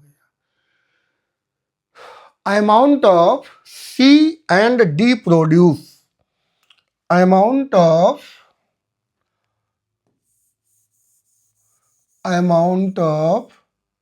C and D प्रोड्यूस्ड, ये क्वेश्चन बना। चलो अब हम बता ही देते हैं।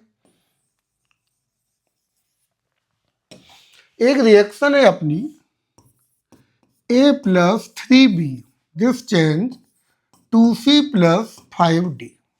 ठीक, अब इसकी स्टोइचियोमेट्री देखो। ये रिएक्शन तो अब बैलेंस फॉर्म में ही मान लो, क्योंकि यहाँ पर AB है और यहाँ CD दिया गया है, ठीक है। तो स्टोइचियोमेट्री क्या हुई, दिस इज 1:3:2:5, यही है ना, ठीक है। मोल मोल रिलेशन लगा दो, तो Na divided by stoichiometry, Nb divided by stoichiometry, Nc divided by stoichiometric coefficient, Nd divided by stoichiometric coefficient, ठीक है। अच्छा, ये तो बेटा हमारे प्रोडक्ट्स हैं। ये क्या है, ये तो प्रोडक्ट्स हैं। तो प्रोडक्ट के लिए तो बाद में बात करेंगे, पहले इन दोनों का लॉजिक देखो भाई। 3 मोल्स ऑफ ए के मोल हैं 3 और बी के मोल कितने हैं 10 दिए गए हैं। तो यहाँ पर देखो 3 मोल्स, तो 3 डिवाइडेड बाई कोफिशिएंट 1 है, और बी के कितने हैं 10 डिवाइडेड बाई 3। अब बताइए ये कौन सी वैल्यू है, देखें ये आ रहा 3 और ये 3.33 आ रहा है। तो दैट्स मीन ये जो है ये स्मॉल है, तो लिमिटिंग रीजेंट क्या बन गया, लिमिटिंग रीजेंट हो गया ए और एक्सिस रीजेंट हो गया बी हो गया। ठीक है, पहला पॉइंट क्लियर हो गया ना। तो ये तो हो गया लिमिटिंग रीजेंट और ये बन गया एक्सिस रीजेंट। अब बताओ बेटा सी कितना बनेगा। तो क्वेश्चन हमारा किसमें सॉल्व होगा, with respect to limiting reagent. तो अब पहले सी ले लो, N C divided by stoichiometry divided by N A divided by stoichiometry. तो एन सी डिवाइडेड बाई कितना हो जाएगा, 2 is equal to N A. तो ये तो सीधे सीधे 3/1 है, 3/1। तो मोल सी के कितने बन गए, 6 मोल आ गए। सी कितना प्रोड्यूस हुआ, 6 मोल। अब डी कितना प्रोड्यूस हुआ, डी की बात करो तो डी के लिए अब रिलेशन लेते हैं, N D divided by stoichiometry is equal to N A divided by stoichiometry. N D divided by कितना आ रहा है, 5 इज इक्वल टू, ये तो है 3/1। तो बोलो बेटा डी कितने बने, N D is equal to 15 mole आ गए। N D is equal to 15 mole आ गए, डी के 15 मोल बने जाकर के। भाई जितने भी हैं हमें तो रिलेशन से लेना देना है, B C D E F, direct relation limiting reagent से कंपेयर कराना है। ये रीजेंट अपना कौन सा है, यही तो है ना, यही तो है अपना लिमिटिंग रीजेंट। ठीक, ये है लिमिटिंग रीजेंट, एक्सिस रीजेंट से लेना देना नहीं। अब वो पूछ रहा है कि अनरिएक्टेड अमाउंट, तो अनरिएक्टेड में आ जाए, नंबर डी पर आते हैं। Number D, let X mole of B consumed, कितना कंज्यूम हुआ, एक्स मोल। तो डायरेक्ट ले लो, N B divided by stoichiometry is equal to, A के रिस्पेक्ट में ए तो पूरा कंज्यूम हो गया, तो एन बी कितना हुआ, एक्स, स्टैचियोमेट्री बी की कितनी है, 3 इज इक्वल टू, ए कितना है 1, 3/1। तो ये हो गया 3/1। तो बोलो कितने मोल कंज्यूम हो गए, 9 मोल्स पूरी तरह से कंज्यूम हो गए। तो बी के कितने मोल्स कंज्यूम हो गए, 9 मोल्स। बचे कितने, unreacted, unreacted moles of B लिए कितने गए थे, 10, 9 कंज्यूम हो गए, बचे कितने, 1 मोल बच गया। ये आंसर आ गया। है कहीं कुछ नहीं, everything depends on your practice. तो ये हो गया ए, ये हो गया बी, और ये दोनों मिलाकर हो गए सी, और वो हो गया डी। 4 क्वेश्चन थे, चारों सॉल्व हो गए। 80 gram hydrogen reacts with 80 gram of oxygen according to this reaction. इसे सॉल्व करना है। अब करना क्या है, चलो हम ही करते हैं, आप लोग तो देखो एंजॉय करो। ये है H2 प्लस O2, प्रोडक्ट बनेगा वाटर, बैलेंस इक्वेशन दी गई है, आप भी बैलेंस कर दो। स्टैचियोमेट्रिक कोफिशिएंट का लॉजिक क्या है, 2:1:2। ठीक, मोल्स ऑफ हाइड्रोजन कितनी है, देखो ध्यान से। Moles of hydrogen NH2, given mass, mass कितना है 80, मॉलिकुलर मास 2, तो ये तो 40 हो गए। और मोल्स ऑफ ऑक्सीजन कितने हैं 80, मॉलिकुलर वेट कितना है 32, तो ये आ गए 2.5। ये तो क्वांटिटी मोल्स में आ गई, पहला काम निपटा दिया, ग्राम में नहीं चलना है।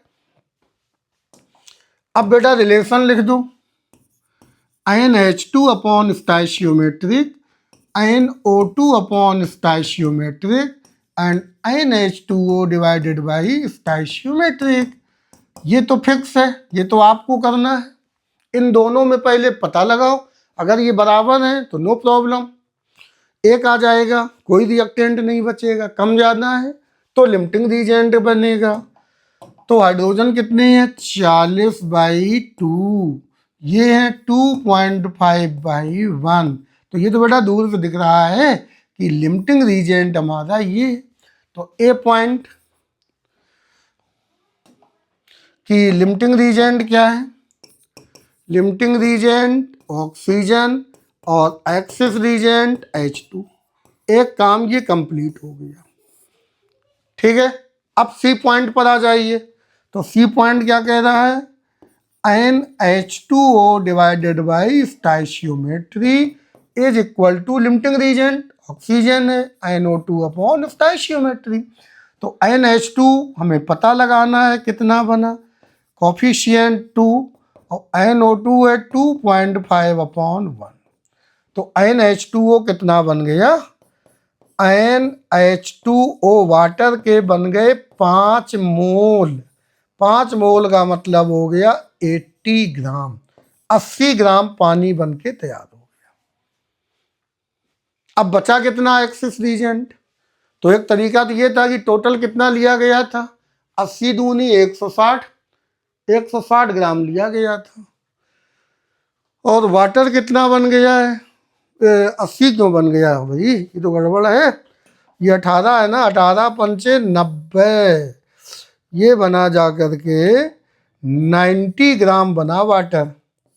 ठीक है, था कितना 160, 90 ग्राम निकल गया, कितना बचा 70 ग्राम बचा। अब इस ढंग से देखो डी पार्ट को, let X mole hydrogen consumed, कितना कंज्यूम्ड हुआ, एक्स मोल कंज्यूम हुआ, तो ले लो N H2 divided by stoichiometric is equal to NO2 divided by stoichiometric. NH2 कितना है x divided by 2, divided by 2 is equal to NO2 2.5/1। तो x की वैल्यू कितनी आ गई, 5 मोल आ गई। कितने मोल है, 5 मोल हो गई। बचा कितना, ठीक, अनरिएक्टेड हाइड्रोजन कितना है, था कितना बेटा 40 मोल। तो 40 माइनस 5 इज इक्वल टू 35 मोल आ गया। अब मास कितना हो गया, अगर आप मास के जरिए निकालना चाहें तो 35 हाइड्रोजन का मॉलिक्यूलर मास 2, 70 ग्राम हो गया। तो हाइड्रोजन 70 ग्राम बची है अभी भी, कितनी बची है 70 ग्राम बची है। तो कोई भी क्वेश्चन कठिन नहीं है, सारे क्वेश्चन बहुत ही सिंपल हैं, ये आपको दिमाग में रखना होगा। इतने molecules of H2S reacts with 11.2 litre of SO2 at FTP to form X moles of sulfur. Calculate X। अब ये तो पूरी तरह क्वेश्चन हमें लगता सॉल्व हो गया, जरा देख लेते हैं भाई।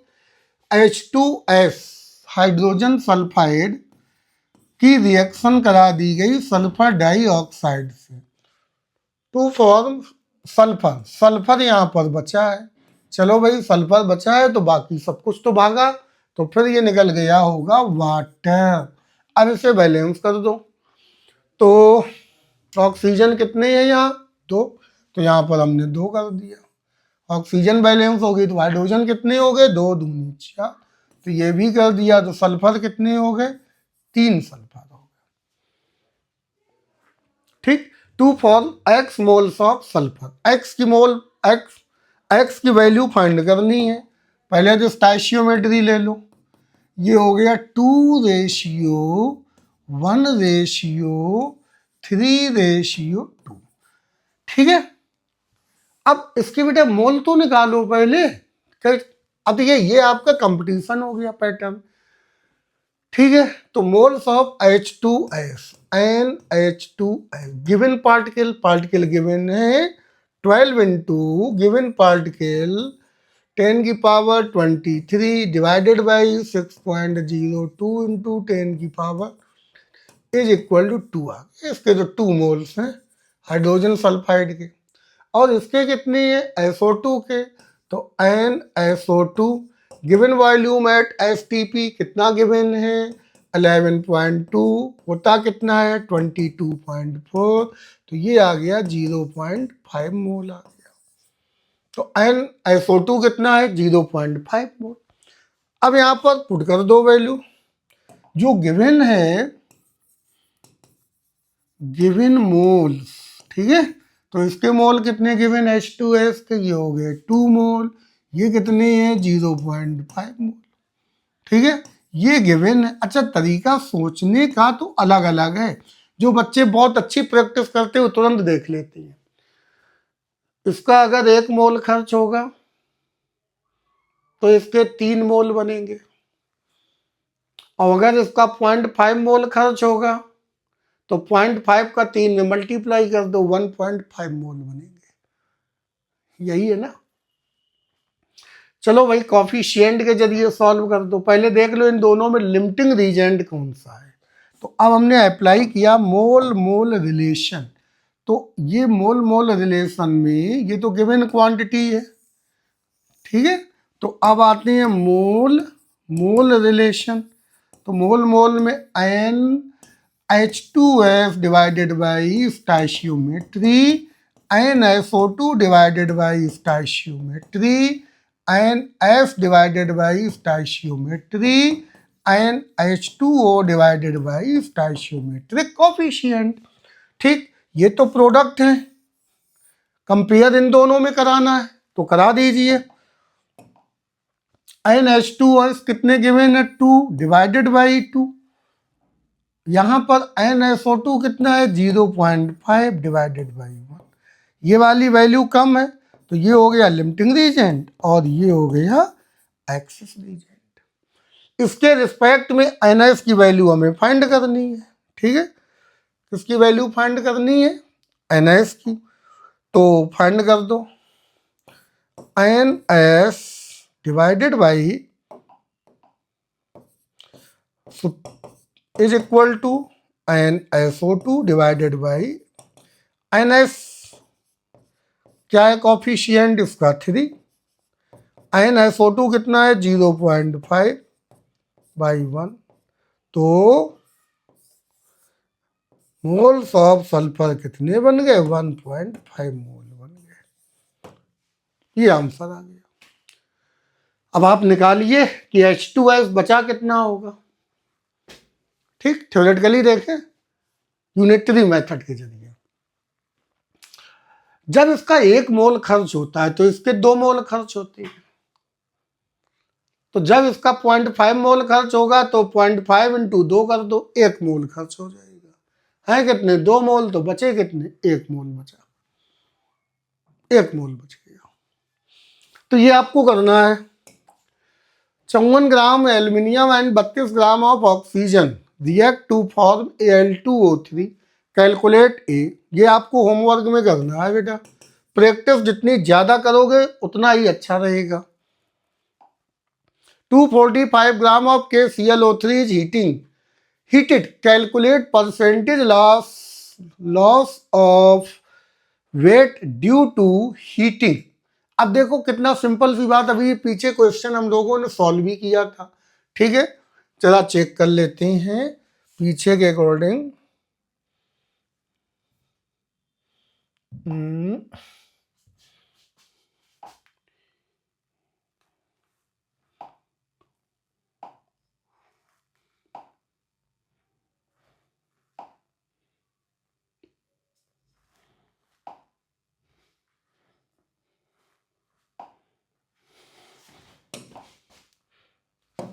Example number 1, example 2, second example ही दिया गया था, ठीक है। इसी की हम स्टडी करते हैं। WO2 अच्छा शुरुआत में वेट कितना था 245 ग्राम। ऑक्सीजन क्या हुई स्कैप हो गई 96 ग्राम, क्या हो गई बाहर चली गई। अब वेट कितना रह गया 140 ग्राम। भाई KCl बचा है ना, इससे KCl और O2 बनी थी, तो O2 तो स्कैप हो गई एटमॉस्फेयर में चली गई, लेकिन KCl तो सॉलिड है, ठीक है। तो पहले वेट कितना था बताइए, 245 ग्राम। अब वेट कितना है? अच्छा, ये क्वेश्चन नंबर क्या था? ये हमने सेकेंड एग्जाम्पल है, सेकेंड के बाद में ये है example number third, and then example 4, example 5, example number 6, example number 7, example number 8 and example number 9। ठीक है, तो 9 होमवर्क में है एंड एग्जाम्पल नंबर 10 दिया गया है। ठीक, KClO3 है ना, KClO3 को जब हीट किया गया तो बना KCl प्लस O2। ये 3 है, ये 2 है और ये भी 2 है। अब हम पीछे वाला from example 2, from example number 2, इसके जरिए हम सॉल्व कर रहे हैं। तो ये कितना था 245 ग्राम, तब ये जीरो, ये जीरो, ये तो गैस है, स्कैप हो गई, ये सॉलिड है और ये भी सॉलिड है। फिर ये हो गया जीरो, तो जब ये जीरो हुआ तो KCl कितना बना था? इसका 2 टाइम्स बना है। ठीक,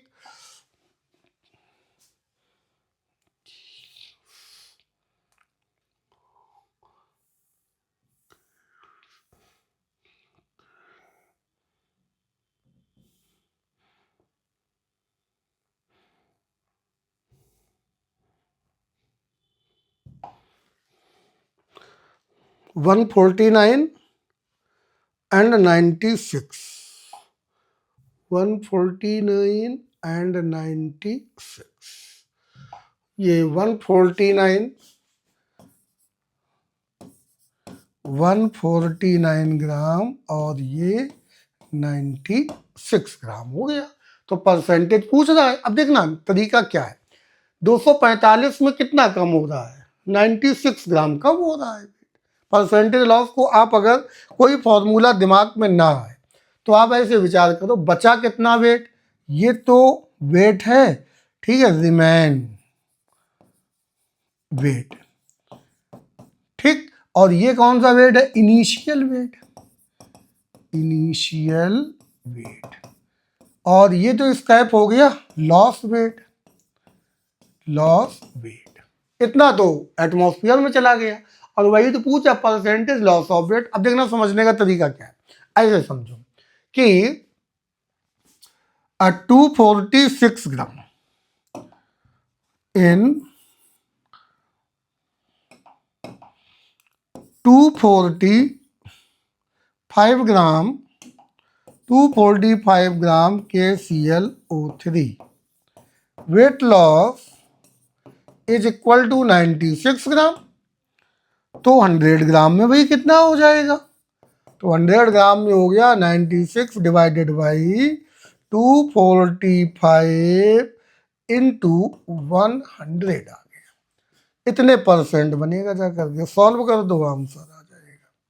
ये आंसर आ गया।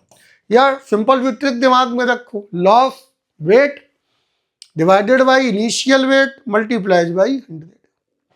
कितना लॉस हुआ? परसेंटेज लॉस ही तो पूछ रहा है। तो बचा कितना? 96 लॉस हुआ है। कितने में लॉस हुआ?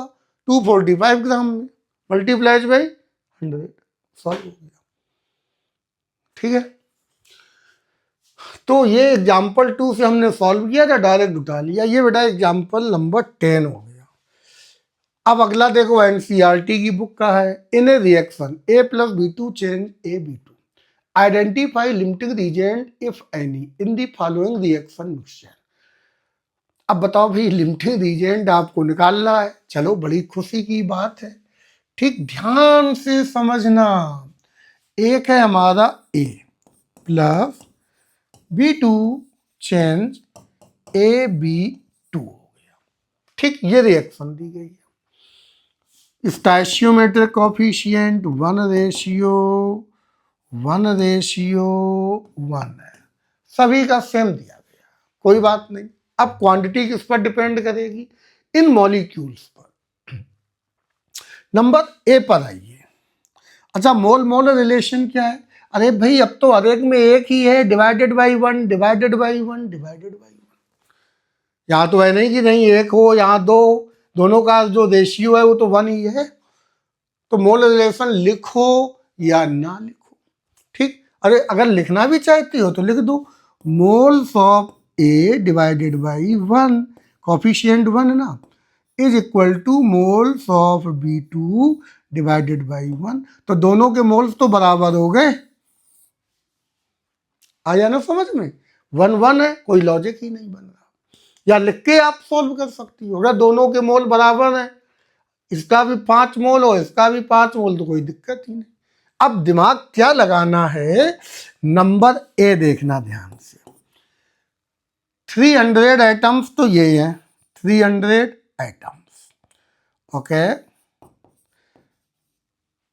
और यहां कितने हैं? 200 मॉलिक्यूल्स, ये है 200 मॉलिक्यूल्स, मॉलिक्यूल्स, मॉलिक्यूल्स। अच्छा बेटा, ये तो मॉलिक्यूल ही है B2, और ए हमारा आइटम की फॉर्म में दिया गया है, ठीक। अगर हम मोल निकालें तो 300 divided by N A, 200 divided by N A, तो एन ए से तो एन ए कैंसिल हो जाएगा ना। ये कितना बचेगा? 200 और ये 300 हो गया। अब क्वांटिटी कम किसकी है? इसकी कम है, तो यहाँ पर ये क्या हो जाएगा? लिमिटिंग रीजेंट, और ये बनेगा एक्सिस रीजन। जैसा क्वेश्चन दिया है वैसे ही आपको खेलना है। यहाँ ए दिया है तो आपको A2 नहीं करना है। बी देखो, सेकेंड पार्ट, 2 मोल्स ऑफ ए, ये कितना दिया है? 2 मोल। ये दिया है 3 मोल, 3 मोल ऑफ बी, ठीक है। Molecules of B, 3 moles of B, 3 moles of B2। अब ये अगर हमें 2 moles of A, 3 moles of B, तो बेटा बी अगर हमारा 5 mole of A, 2.5 mole of B, 2.5 mole of A,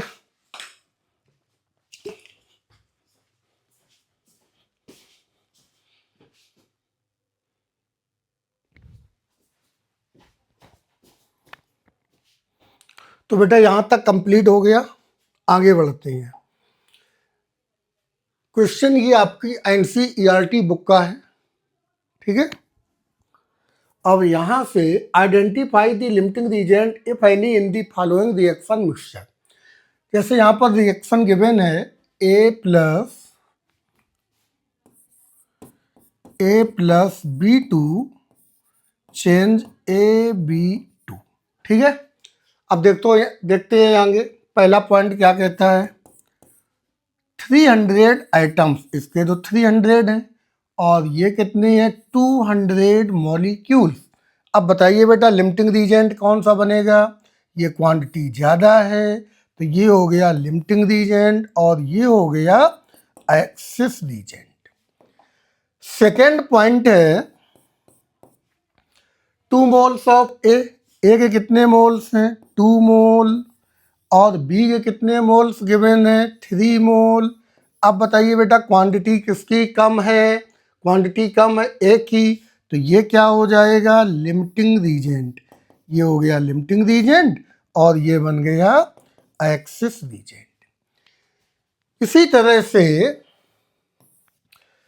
A plus B2 change AB2। Third point पर आते हैं। थर्ड पॉइंट क्या कहना चाहता है?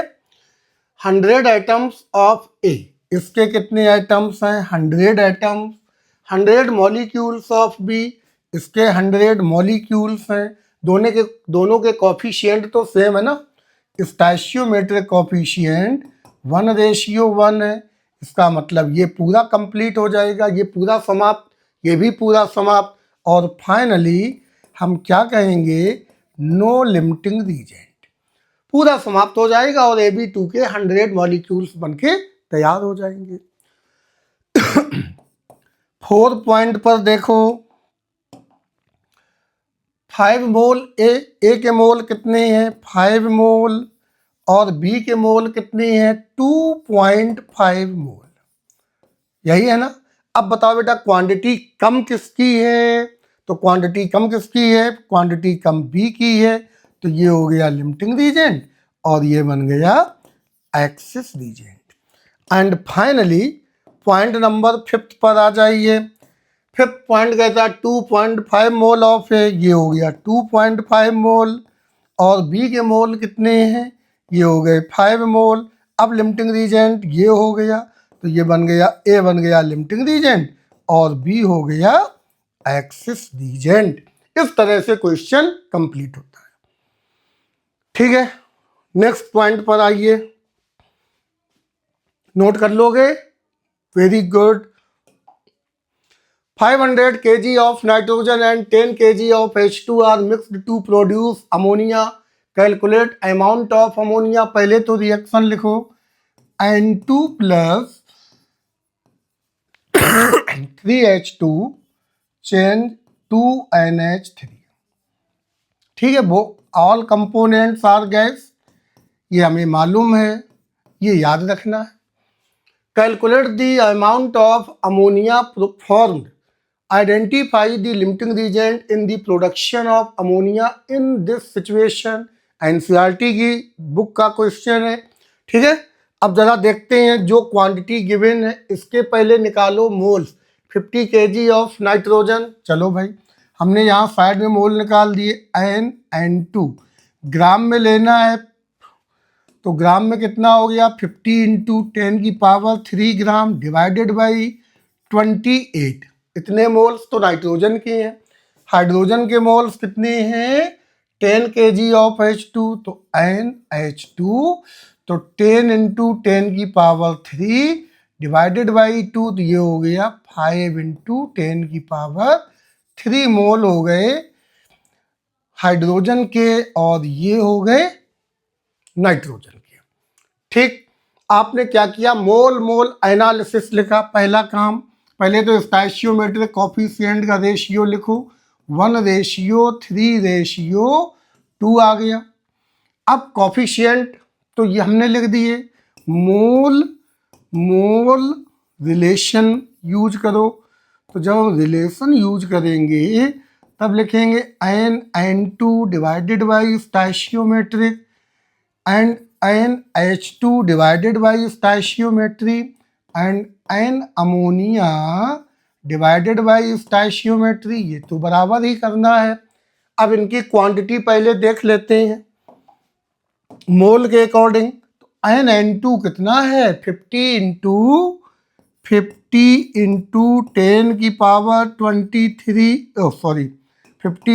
10⁻³ डिवाइडेड बाई 28, और ये है 5 इंटू 10⁻³। बताओ बेटा, कॉफिशिएंट ले लो, तो इसका जो कॉफिशिएंट है ये कितना है, 1, और इसका कॉफिशिएंट ये हो गया 3। ठीक, तो 50/28 एंड 5/3, तो ये कितना हो जाएगा बोलो, 50/28, 50/28,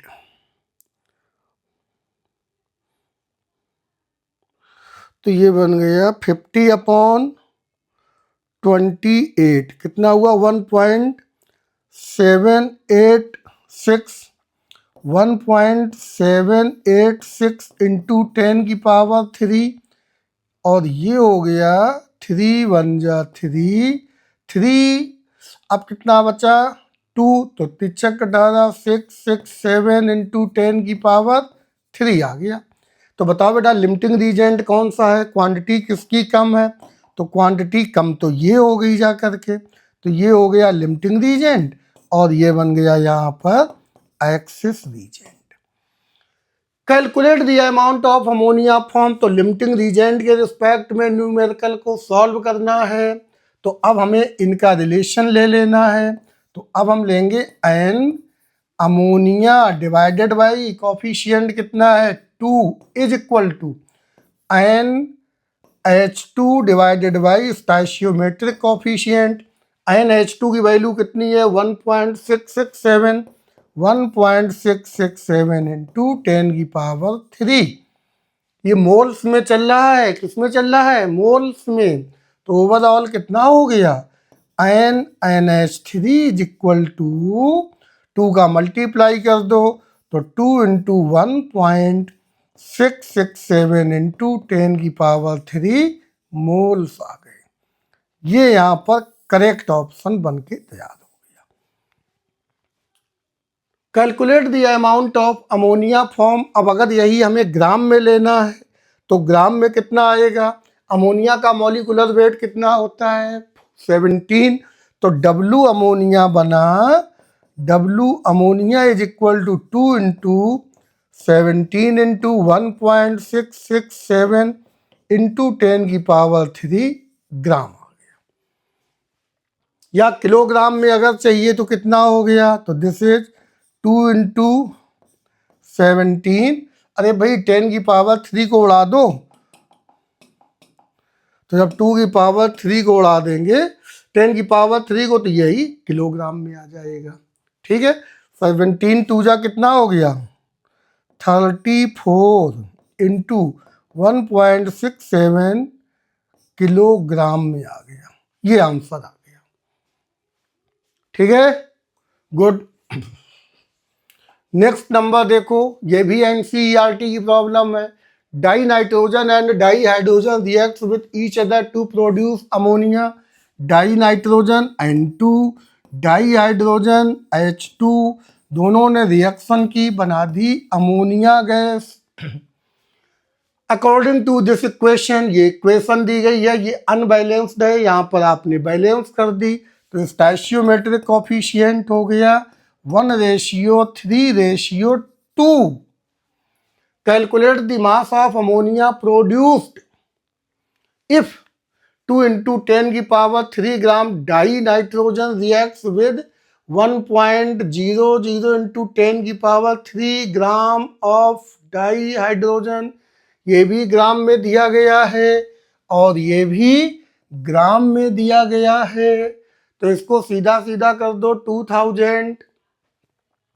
तो पहले तो मोल्स निकाल दो, मोल्स ऑफ N2 कितना बना W, तो ये हो गया 2 इंटू 10 की पावर 3 ग्राम डिवाइडेड बाई 28, तो दैट्स मीन 10 की पावर 3 डिवाइडेड बाई 14 मोल्स हो गए।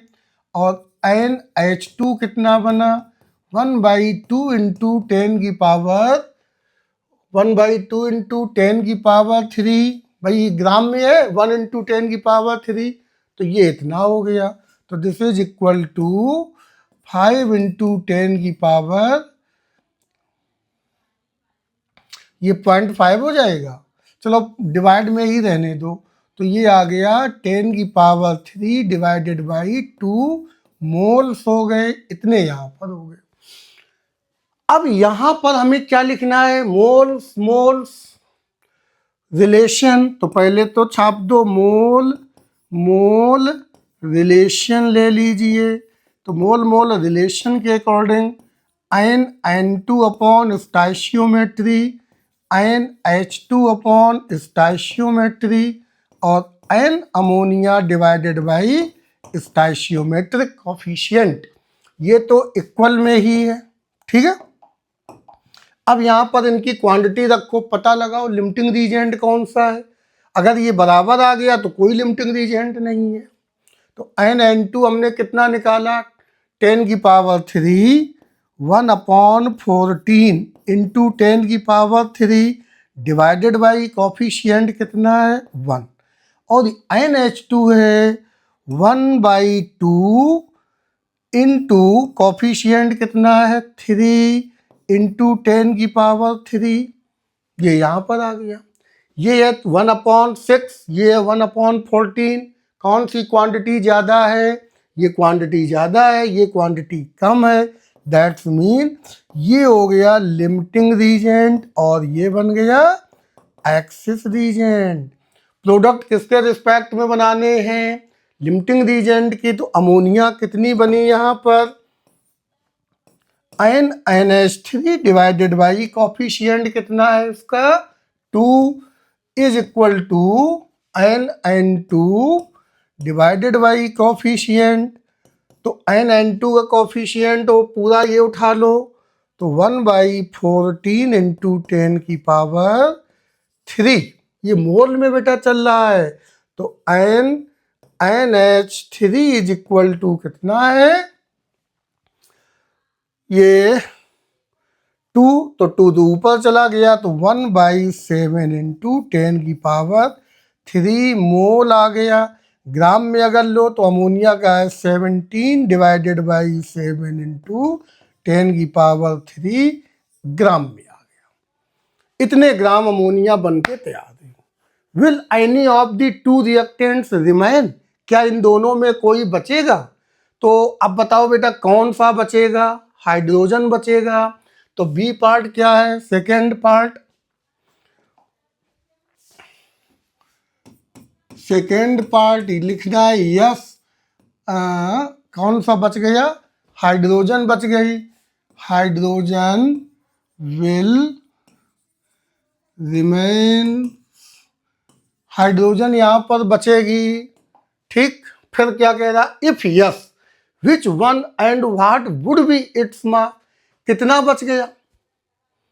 तो इसके लिए ट्रिक क्या बताई कि भाई जो खत्म हुआ है उसके रिस्पेक्ट में ये देखो कि कितना ये रिएक्शन करेगा। अब हमने आपसे बताया था कि थर्ड पॉइंट पर आ जाइए। अच्छा, थर्ड पॉइंट पर हमने लिया let x mole hydrogen reacts with nitrogen. तो अब हमें क्या लेना है कि moles of H2 upon stoichiometry, moles of N2 divided by stoichiometry. तो अब हाइड्रोजन के मोल कितने लिए? x डिवाइडेड बाई 3 और NN2 ये कितना है 1/14 इंटू 10 की पावर 3।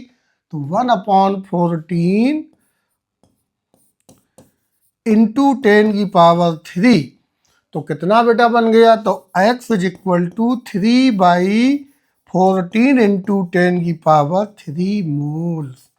इतने मोल हाइड्रोजन के रिएक्शन करेंगे। तो अनरिएक्टेड कितने हो गए? Unreacted moles of hydrogen is equal to थे कितने? देखो ध्यान से, हाइड्रोजन के मोल कितने थे? हाइड्रोजन के मोल थे 1/2 इंटू 10 की पावर 3। तो ये थे 1/2 इंटू 10 की पावर 3 माइनस रिएक्शन कितने ने की? 3/14 इंटू 10 की पावर 3। तो ये आ गया 1/2 माइनस 3/14 इंटू 10 की पावर 3। तो ये आ गया 7 माइनस 3 कितना हो गया? 4/14 इंटू 10 की पावर 3। तो दैट्स मीन 2/7 इंटू 10 की पावर 3 मोल। इतने मोल हाइड्रोजन के बचेंगे जो कि रिएक्शन में पार्टिसिपेट नहीं करेंगे। ओके, तो बेटा यहां पर मोल कॉन्सेप्ट आपका क्लियर कर दिया। अब अगले लेक्चर में आगे स्टडी करेंगे।